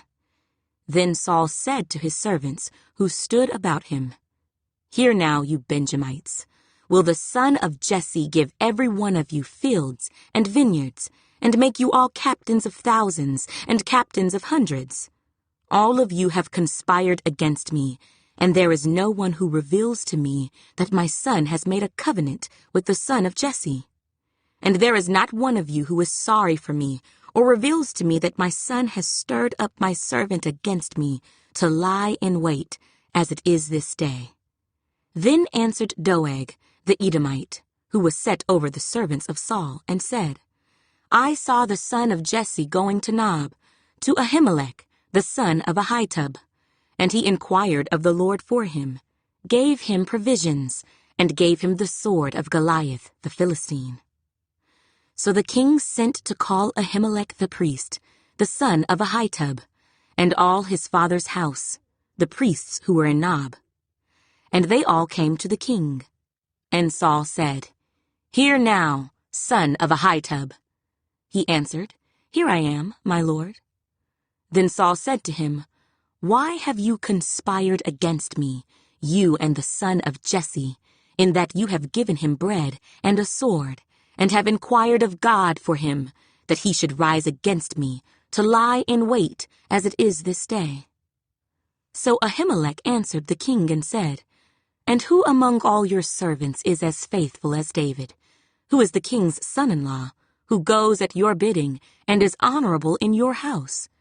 Did I then begin to inquire of God for him? Far be it from me. Let not the king impute anything to his servant, or to any in the house of my father, for your servant knew nothing of all this, little or much." And the king said, "You shall surely die, Ahimelech, you and all your father's house." Then the king said to the guards who stood about him, "Turn and kill the priests of the Lord, because their hand also is with David, and because they knew when he fled, and did not tell it to me." But the servants of the king would not lift their hands to strike the priests of the Lord. And the king said to Doeg, "You turn and kill the priests." So Doeg the Edomite turned and struck the priests, and killed on that day 85 men who wore a linen ephod. Also Nob, the city of the priests, he struck with the edge of the sword, both men and women, children and nursing infants, oxen and donkeys and sheep, with the edge of the sword. Now one of the sons of Ahimelech, the son of Ahitub, named Abiathar, escaped and fled after David. And Abiathar told David that Saul had killed the Lord's priests. So David said to Abiathar, "I knew that day, when Doeg the Edomite was there, that he would surely tell Saul. I have caused the death of all the persons of your father's house. Stay with me, do not fear, for he who seeks my life seeks your life, but with me you shall be safe." 1 Samuel, chapter 23. Then they told David, saying, "Look, the Philistines are fighting against Keilah, and they are robbing the threshing floors." Therefore David inquired of the Lord, saying, "Shall I go and attack these Philistines?" And the Lord said to David, "Go and attack the Philistines, and save Keilah."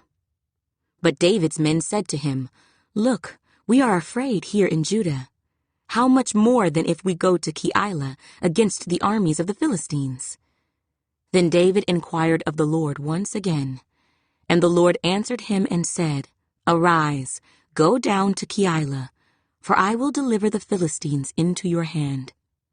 And David and his men went to Keilah and fought with the Philistines, struck them with a mighty blow, and took away their livestock. So David saved the inhabitants of Keilah. Now it happened, when Abiathar, the son of Ahimelech, fled to David at Keilah, that he went down with an ephod in his hand.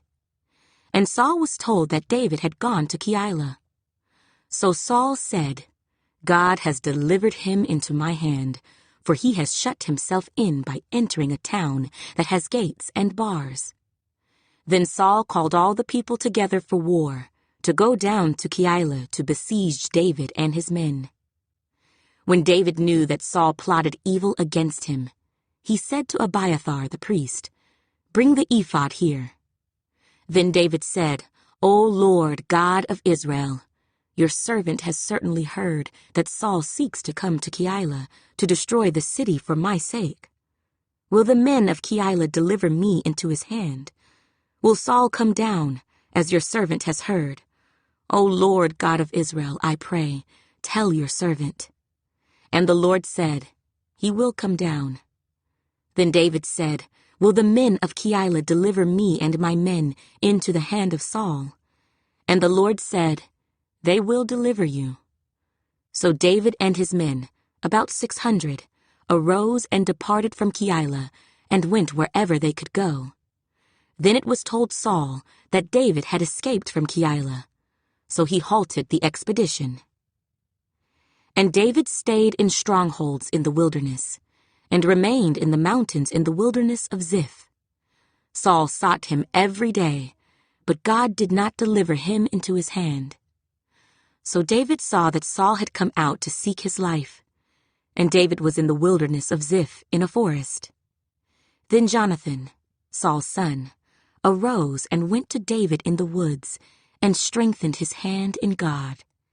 And he said to him, Do not fear, for the hand of Saul my father shall not find you. You shall be king over Israel, and I shall be next to you. Even my father Saul knows that. So the two of them made a covenant before the Lord, and David stayed in the woods, and Jonathan went to his own house. Then the Ziphites came up to Saul at Gibeah, saying, Is David not hiding with us in strongholds in the woods, in the hill of Hachilah, which is on the south of Jeshimon? Now therefore, O king, come down according to all the desire of your soul to come down, and our part shall be to deliver him into the king's hand. And Saul said, Blessed are you of the Lord, for you have compassion on me. Please go and find out for sure, and see the place where his hideout is, and who has seen him there. For I am told he is very crafty. See therefore, and take knowledge of all the lurking places where he hides, and come back to me with certainty, and I will go with you. And it shall be, if he is in the land, that I will search for him throughout all the clans of Judah. So they arose and went to Ziph before Saul. But David and his men were in the wilderness of Maon, in the plain on the south of Jeshimon. When Saul and his men went to seek him, they told David. Therefore he went down to the rock, and stayed in the wilderness of Maon. And when Saul heard that, he pursued David in the wilderness of Maon. Then Saul went on one side of the mountain, and David and his men on the other side of the mountain. So David made haste to get away from Saul, for Saul and his men were encircling David and his men to take them. But a messenger came to Saul, saying, Hurry and come, for the Philistines have invaded the land. Therefore Saul returned from pursuing David, and went against the Philistines. So they called that place the Rock of Escape. Then David went up from there, and dwelt in strongholds at En-gedi. 1 Samuel, chapter 24. Now it happened, when Saul had returned from following the Philistines, that it was told him, saying, Take note, David is in the wilderness of En-gedi. Then Saul took 3,000 chosen men from all Israel, and went to seek David and his men on the rocks of the wild goats. So he came to the sheepfolds by the road, where there was a cave, and Saul went in to attend to his needs. David and his men were staying in the recesses of the cave.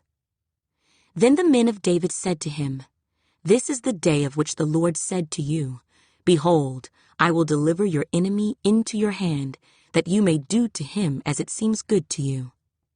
And David arose and secretly cut off a corner of Saul's robe. Now it happened afterward that David's heart troubled him because he had cut Saul's robe. And he said to his men, "The Lord forbid that I should do this thing to my master, the Lord's anointed, to stretch out my hand against him, seeing he is the anointed of the Lord." So David restrained his servants with these words, and did not allow them to rise against Saul.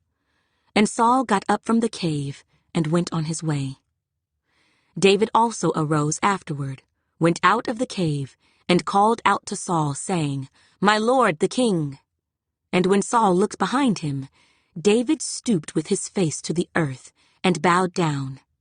And David said to Saul, "Why do you listen to the words of men who say, 'Indeed, David seeks your harm'? Look, this day your eyes have seen that the Lord delivered you today into my hand in the cave, and someone urged me to kill you. But my eye spared you, and I said, I will not stretch out my hand against my Lord, for he is the Lord's anointed. Moreover, my father, see, yes, see the corner of your robe in my hand, for in that I cut off the corner of your robe, and did not kill you. Know and see that there is neither evil nor rebellion in my hand, and I have not sinned against you. Yet you hunt my life to take it. Let the Lord judge between you and me, and let the Lord avenge me on you. But my hand shall not be against you. As the proverb of the ancients says, wickedness proceeds from the wicked, but my hand shall not be against you.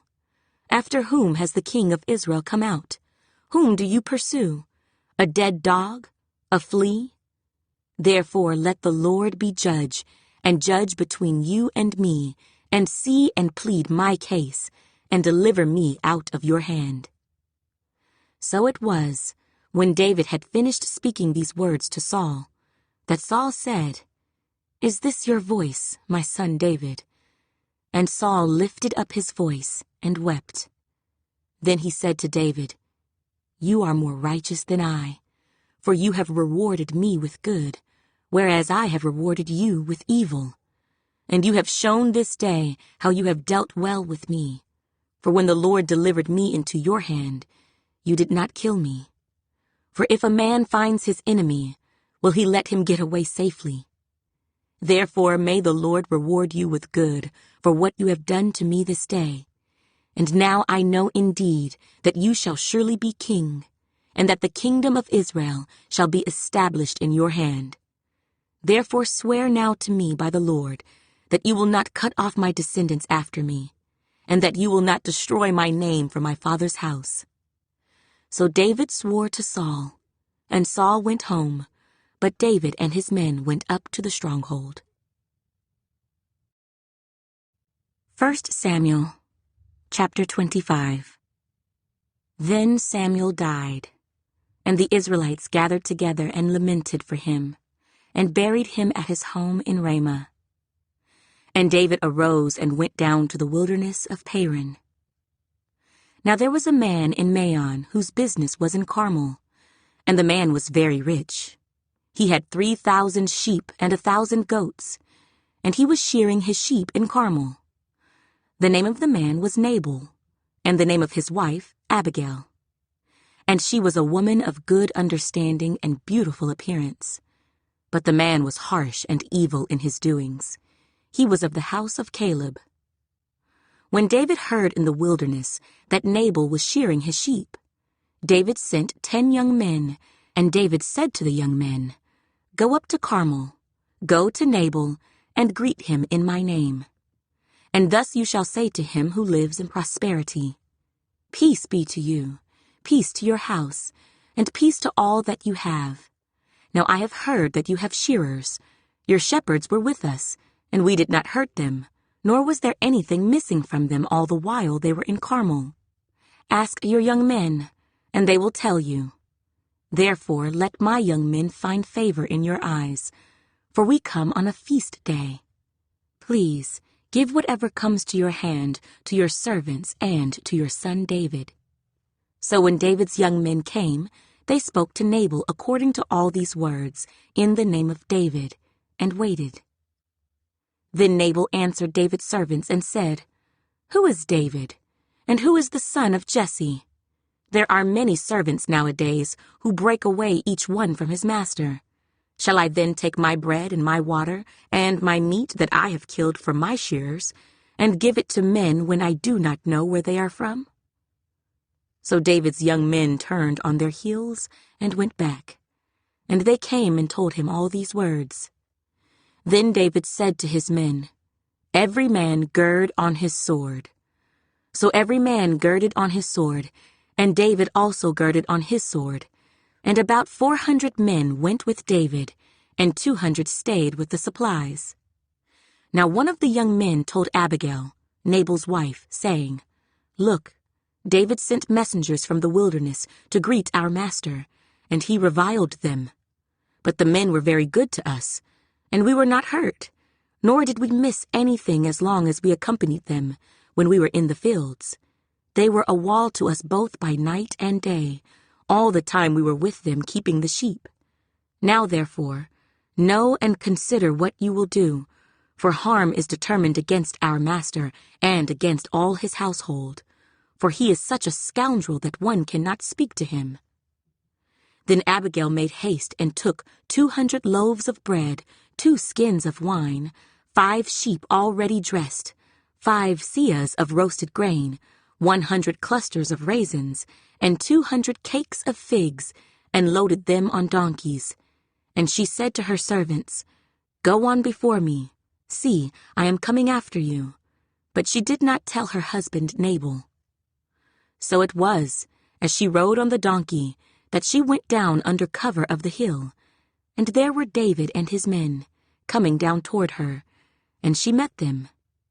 Now David had said, "Surely in vain I have protected all that this fellow has in the wilderness, so that nothing was missed of all that belongs to him. And he has repaid me evil for good. May God do so, and more also, to the enemies of David, if I leave one male of all who belong to him by morning light." Now when Abigail saw David, she dismounted quickly from the donkey, fell on her face before David, and bowed down to the ground. So she fell at his feet and said, "On me, my lord, on me let this iniquity be, and please let your maidservant speak in your ears, and hear the words of your maidservant. Please, let not my lord regard this scoundrel Nabal, for as his name is, so is he. Nabal is his name, and folly is with him. But I, your maidservant, did not see the young men of my lord whom you sent. Now therefore, my lord, as the Lord lives, and as your soul lives, since the Lord has held you back from coming to bloodshed, and from avenging yourself with your own hand, now then, let your enemies, and those who seek harm for my lord, be as Nabal. And now this present, which your maidservant has brought to my lord, let it be given to the young men who follow my lord. Please forgive the trespass of your maidservant, for the Lord will certainly make for my lord an enduring house, because my lord fights the battles of the Lord, and evil is not found in you throughout your days. Yet a man has risen to pursue you and seek your life, but the life of my lord shall be bound in the bundle of the living with the Lord your God, and the lives of your enemies he shall sling out as from the pocket of a sling. And it shall come to pass, when the Lord has done for my lord, according to all the good that he has spoken concerning you, and has appointed you ruler over Israel, that this will be no grief to you, nor offense of heart to my lord, either that you have shed blood without cause, or that my lord has avenged himself. But when the Lord has dealt well with my lord, then remember your maidservant." Then David said to Abigail, "Blessed is the Lord God of Israel, who sent you this day to meet me. And blessed is your advice, and blessed are you, because you have kept me this day from coming to bloodshed, and from avenging myself with my own hand. For indeed, as the Lord God of Israel lives, who has kept me back from hurting you, unless you had hurried and come to meet me, surely by morning light no males would have been left to Nabal." So David received from her hand what she had brought him, and said to her, "Go up in peace to your house. See, I have heeded your voice and respected your person." Now Abigail went to Nabal, and there he was, holding a feast in his house, like the feast of a king. And Nabal's heart was merry within him, for he was very drunk. Therefore she told him nothing, little or much, until morning light. So it was in the morning, when the wine had gone from Nabal, and his wife had told him these things, that his heart died within him, and he became like a stone. Then it happened, after about 10 days, that the Lord struck Nabal, and he died. So when David heard that Nabal was dead, he said, "Blessed be the Lord, who has pleaded the cause of my reproach from the hand of Nabal, and has kept his servant from evil. For the Lord has returned the wickedness of Nabal on his own head." And David sent and proposed to Abigail to take her as his wife. When the servants of David had come to Abigail at Carmel, they spoke to her, saying, "David sent us to you, to ask you to become his wife." Then she arose, bowed her face to the earth, and said, "Here is your maidservant, a servant to wash the feet of the servants of my Lord." So Abigail rose in haste, and rode on a donkey, attended by 5 of her maidens, and she followed the messengers of David, and became his wife. David also took Ahinoam of Jezreel, and so both of them were his wives. But Saul had given Michal his daughter, David's wife, to Paltai, the son of Laish, who was from Galim. 1 Samuel, chapter 26. Now the Ziphites came to Saul at Gibeah, saying, "Is David not hiding in the hill of Hachilah, opposite Jeshimon?" Then Saul arose and went down to the wilderness of Ziph, having 3,000 chosen men of Israel with him, to seek David in the wilderness of Ziph. And Saul encamped in the hill of Hachilah, which is opposite Jeshimon, by the road. But David stayed in the wilderness, and he saw that Saul came after him into the wilderness. David therefore sent out spies, and understood that Saul had indeed come. So David arose, and came to the place where Saul had encamped. And David saw the place where Saul lay, and Abner, the son of Ner, the commander of his army. Now Saul lay within the camp, with the people encamped all around him. Then David answered, and said to Ahimelech the Hittite, and to Abishai, the son of Zeruiah, brother of Joab, saying, "Who will go down with me to Saul in the camp?" And Abishai said, "I will go down with you." So David and Abishai came to the people by night, and there Saul lay sleeping within the camp, with his spear stuck in the ground by his head. And Abner and the people lay all around him. Then Abishai said to David, "God has delivered your enemy into your hand this day. Now therefore, please, let me strike him at once with the spear, right to the earth, and I will not have to strike him a second time." But David said to Abishai, "Do not destroy him, for who can stretch out his hand against the Lord's anointed and be guiltless?" David said furthermore, "As the Lord lives, the Lord shall strike him, or his day shall come to die, or he shall go out to battle and perish. The Lord forbid that I should stretch out my hand against the Lord's anointed. But please, take now the spear and the jug of water that are by his head, and let us go." So David took the spear and the jug of water by Saul's head, and they got away. And no man saw or knew it or awoke, for they were all asleep, because a deep sleep from the Lord had fallen on them. Now David went over to the other side, and stood on the top of a hill afar off, a great distance being between them. And David called out to the people and to Abner the son of Ner, saying, "Do you not answer, Abner?" Then Abner answered and said, "Who are you, calling out to the king?" So David said to Abner, "Are you not a man? And who is like you in Israel? Why then have you not guarded your lord the king? For one of the people came in to destroy your lord the king. This thing that you have done is not good. As the Lord lives, you deserve to die, because you have not guarded your master, the Lord's anointed. And now, see where the king's spear is, and the jug of water that was by his head." Then Saul knew David's voice and said, "Is that your voice, my son David?" David said, "It is my voice, my lord, O king." And he said, "Why does my lord thus pursue his servant? For what have I done, or what evil is in my hand?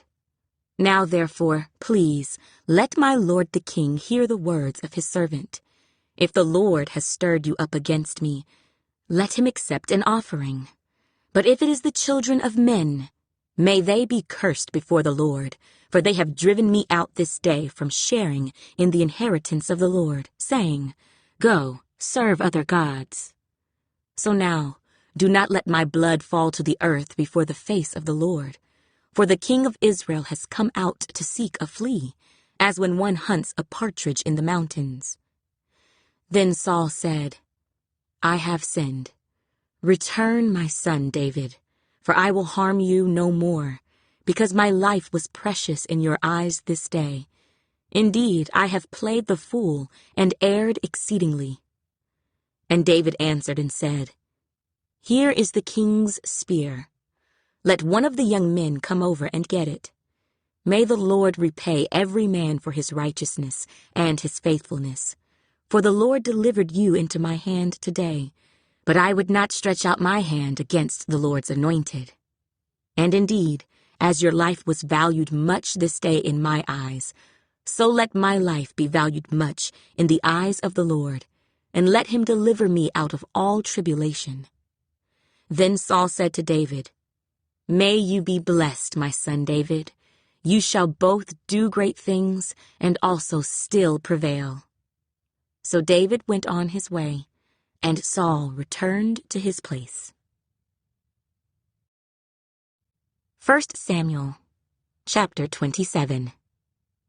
And David said in his heart, "Now I shall perish some day by the hand of Saul. There is nothing better for me than that I should speedily escape to the land of the Philistines, and Saul will despair of me, to seek me any more in any part of Israel. So I shall escape out of his hand." Then David arose and went over with the 600 men who were with him to Achish, the son of Maoch, king of Gath. So David dwelt with Achish at Gath, he and his men, each man with his household, and David with his 2 wives, Ahinoam, the Jezreelitess, and Abigail, the Carmelitess, Nabal's widow. And it was told Saul that David had fled to Gath, so he sought him no more. Then David said to Achish, "If I have now found favor in your eyes, let them give me a place in some town in the country, that I may dwell there. For why should your servant dwell in the royal city with you?" So Achish gave him Ziklag that day. Therefore Ziklag has belonged to the kings of Judah to this day. Now the time that David dwelt in the country of the Philistines was 1 full year and 4 months. And David and his men went up and raided the Geshurites, the Girzites, and the Amalekites, for those nations were the inhabitants of the land from of old, as you go to Shur, even as far as the land of Egypt. Whenever David attacked the land, he left neither man nor woman alive, but took away the sheep, the oxen, the donkeys, the camels, and the apparel, and returned and came to Achish. Then Achish would say, "Where have you made a raid today?" And David would say, "Against the southern area of Judah, or against the southern area of the Jerahmeelites, or against the southern area of the Kenites." David would save neither man nor woman alive, to bring news to Gath, saying, lest they should inform on us, saying, "Thus David did." And thus was his behavior all the time he dwelt in the country of the Philistines.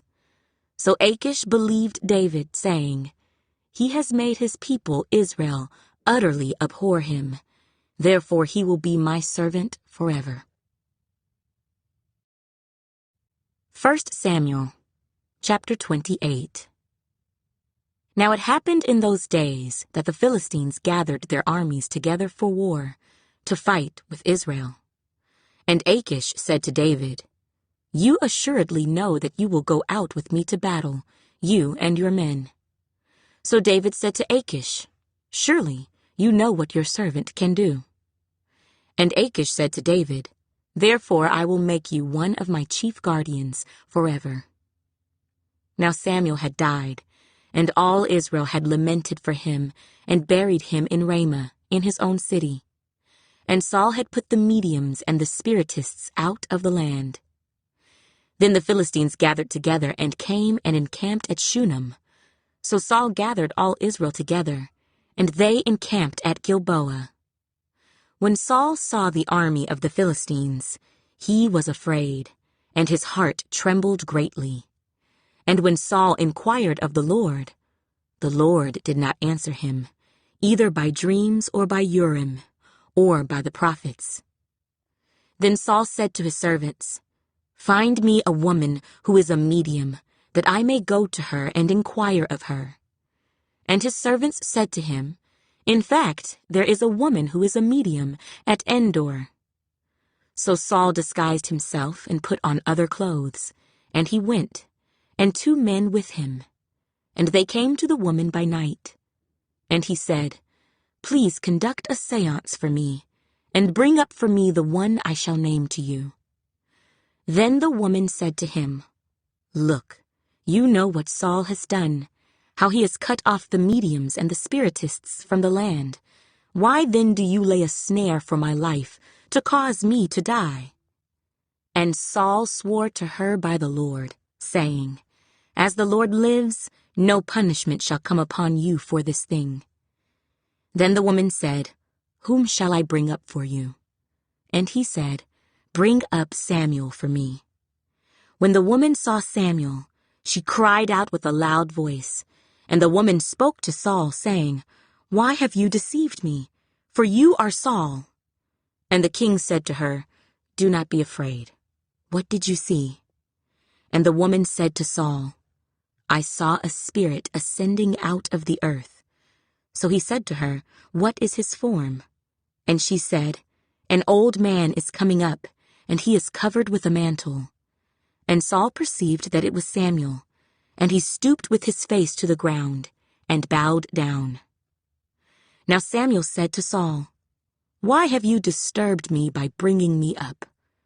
And Saul answered, "I am deeply distressed, for the Philistines make war against me, and God has departed from me, and does not answer me any more, neither by prophets, nor by dreams. Therefore I have called you, that you may reveal to me what I should do." Then Samuel said, "So why do you ask me, seeing the Lord has departed from you, and has become your enemy? And the Lord has done for himself as he spoke by me, for the Lord has torn the kingdom out of your hand, and given it to your neighbor, David, because you did not obey the voice of the Lord, nor execute his fierce wrath upon Amalek. Therefore the Lord has done this thing to you this day. Moreover, the Lord will also deliver Israel with you into the hand of the Philistines. And tomorrow you and your sons will be with me. The Lord will also deliver the army of Israel into the hand of the Philistines." Immediately Saul fell full length on the ground, and was dreadfully afraid because of the words of Samuel. And there was no strength in him, for he had eaten no food all day or all night. And the woman came to Saul, and saw that he was severely troubled, and said to him, "Look, your maidservant has obeyed your voice, and I have put my life in my hands, and heeded the words which you spoke to me. Now therefore, please, heed also the voice of your maidservant, and let me set a piece of bread before you, and eat, that you may have strength when you go on your way." But he refused, and said, "I will not eat." So his servants, together with the woman, urged him, and he heeded their voice. Then he arose from the ground and sat on the bed. Now the woman had a fatted calf in the house, and she hastened to kill it. And she took flour and kneaded it, and baked unleavened bread from it. So she brought it before Saul and his servants, and they ate. Then they rose and went away that night. 1 Samuel, chapter 29. Then the Philistines gathered together all their armies at Aphek, and the Israelites encamped by a fountain which is in Jezreel. And the lords of the Philistines passed in review by hundreds and by thousands, but David and his men passed in review at the rear with Achish. Then the princes of the Philistines said, "What are these Hebrews doing here?" And Achish said to the princes of the Philistines, "Is this not David, the servant of Saul, king of Israel, who has been with me these days, or these years? And to this day I have found no fault in him, since he defected to me." But the princes of the Philistines were angry with him. So the princes of the Philistines said to him, "Make this fellow return, that he may go back to the place which you have appointed for him, and do not let him go down with us to battle, lest in the battle he become our adversary. For with what could he reconcile himself to his master, if not with the heads of these men? Is this not David, of whom they sang to one another in dances, saying, 'Saul has slain his thousands, and David his 10,000s. Then Achish called David and said to him, "Surely as the Lord lives, you have been upright, and your going out and your coming in with me in the army is good in my sight. For to this day I have not found evil in you since the day of your coming to me. Nevertheless, the lords do not favor you. Therefore return now, and go in peace, that you may not displease the lords of the Philistines." So David said to Achish, "But what have I done? And to this day what have you found in your servant, as long as I have been with you, that I may not go and fight against the enemies of my lord the king?" Then Achish answered and said to David, "I know that you are as good in my sight as an angel of God. Nevertheless, the princes of the Philistines have said, 'He shall not go up with us to the battle.' Now therefore, rise early in the morning with your master's servants who have come with you, and as soon as you are up early in the morning and have light, depart." So David and his men rose early to depart in the morning, to return to the land of the Philistines, and the Philistines went up to Jezreel. 1 Samuel, chapter 30. Now it happened, when David and his men came to Ziklag, on the third day, that the Amalekites had invaded the south and Ziklag, attacked Ziklag, and burned it with fire, and had taken captive the women and those who were there, from small to great. They did not kill anyone, but carried them away and went their way. So David and his men came to the city, and there it was, burned with fire, and their wives, their sons, and their daughters had been taken captive. Then David and the people who were with him lifted up their voices and wept, until they had no more power to weep. And David's two wives, Ahinoam, the Jezreelitess, and Abigail, the widow of Nabal, the Carmelite, had been taken captive. Now David was greatly distressed, for the people spoke of stoning him, because the soul of all the people was grieved, every man for his sons and his daughters. But David strengthened himself in the Lord his God. Then David said to Abiathar the priest, Ahimelech's son, "Please bring the ephod here to me." And Abiathar brought the ephod to David. So David inquired of the Lord, saying, "Shall I pursue this troop? Shall I overtake them?"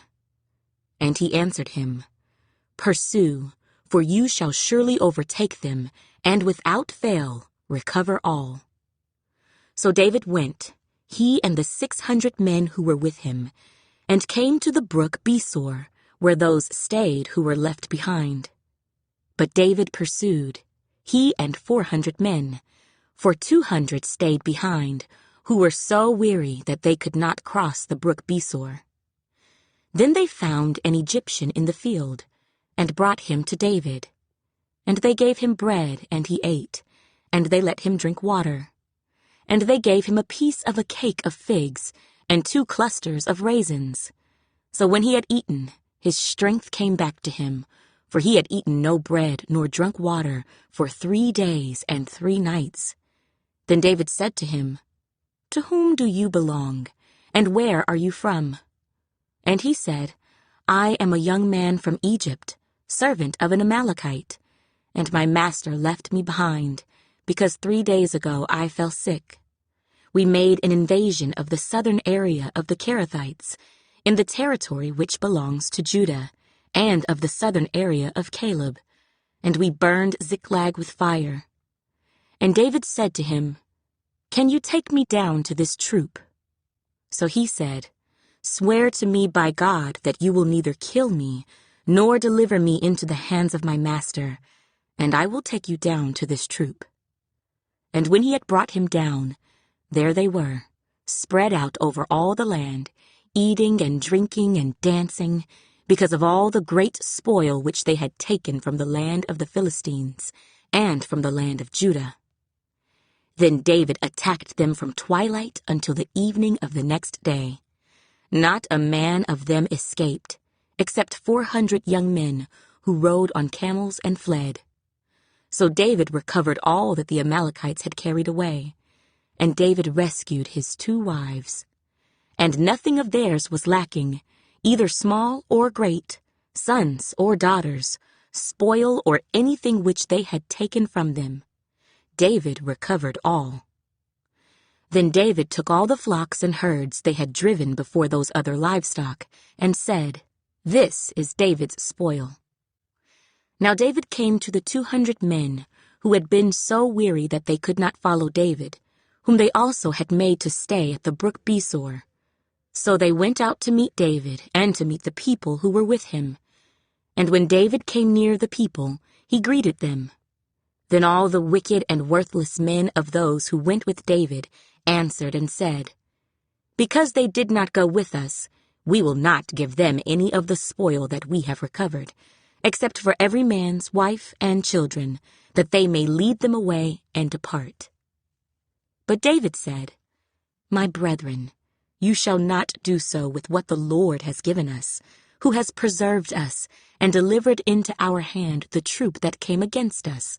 For who will heed you in this matter? But as his part is who goes down to the battle, so shall his part be who stays by the supplies. They shall share alike." So it was, from that day forward, he made it a statute and an ordinance for Israel to this day. Now when David came to Ziklag, he sent some of the spoil to the elders of Judah, to his friends, saying, "Here is a present for you from the spoil of the enemies of the Lord. To those who were in Bethel, those who were in Ramoth of the south, those who were in Jattir, those who were in Aroer, those who were in Siphmoth, those who were in Eshtemoa, those who were in Rachel, those who were in the cities of the Jerahmeelites, those who were in the cities of the Kenites, those who were in Hormah, those who were in Korashan, those who were in Athak, those who were in Hebron, and to all the places where David himself and his men were accustomed to rove." 1 Samuel, chapter 31. Now the Philistines fought against Israel, and the men of Israel fled from before the Philistines, and fell slain on Mount Gilboa. Then the Philistines followed hard after Saul and his sons. And the Philistines killed Jonathan, Abinadab, and Malchishua, Saul's sons. The battle became fierce against Saul. The archers hit him, and he was severely wounded by the archers.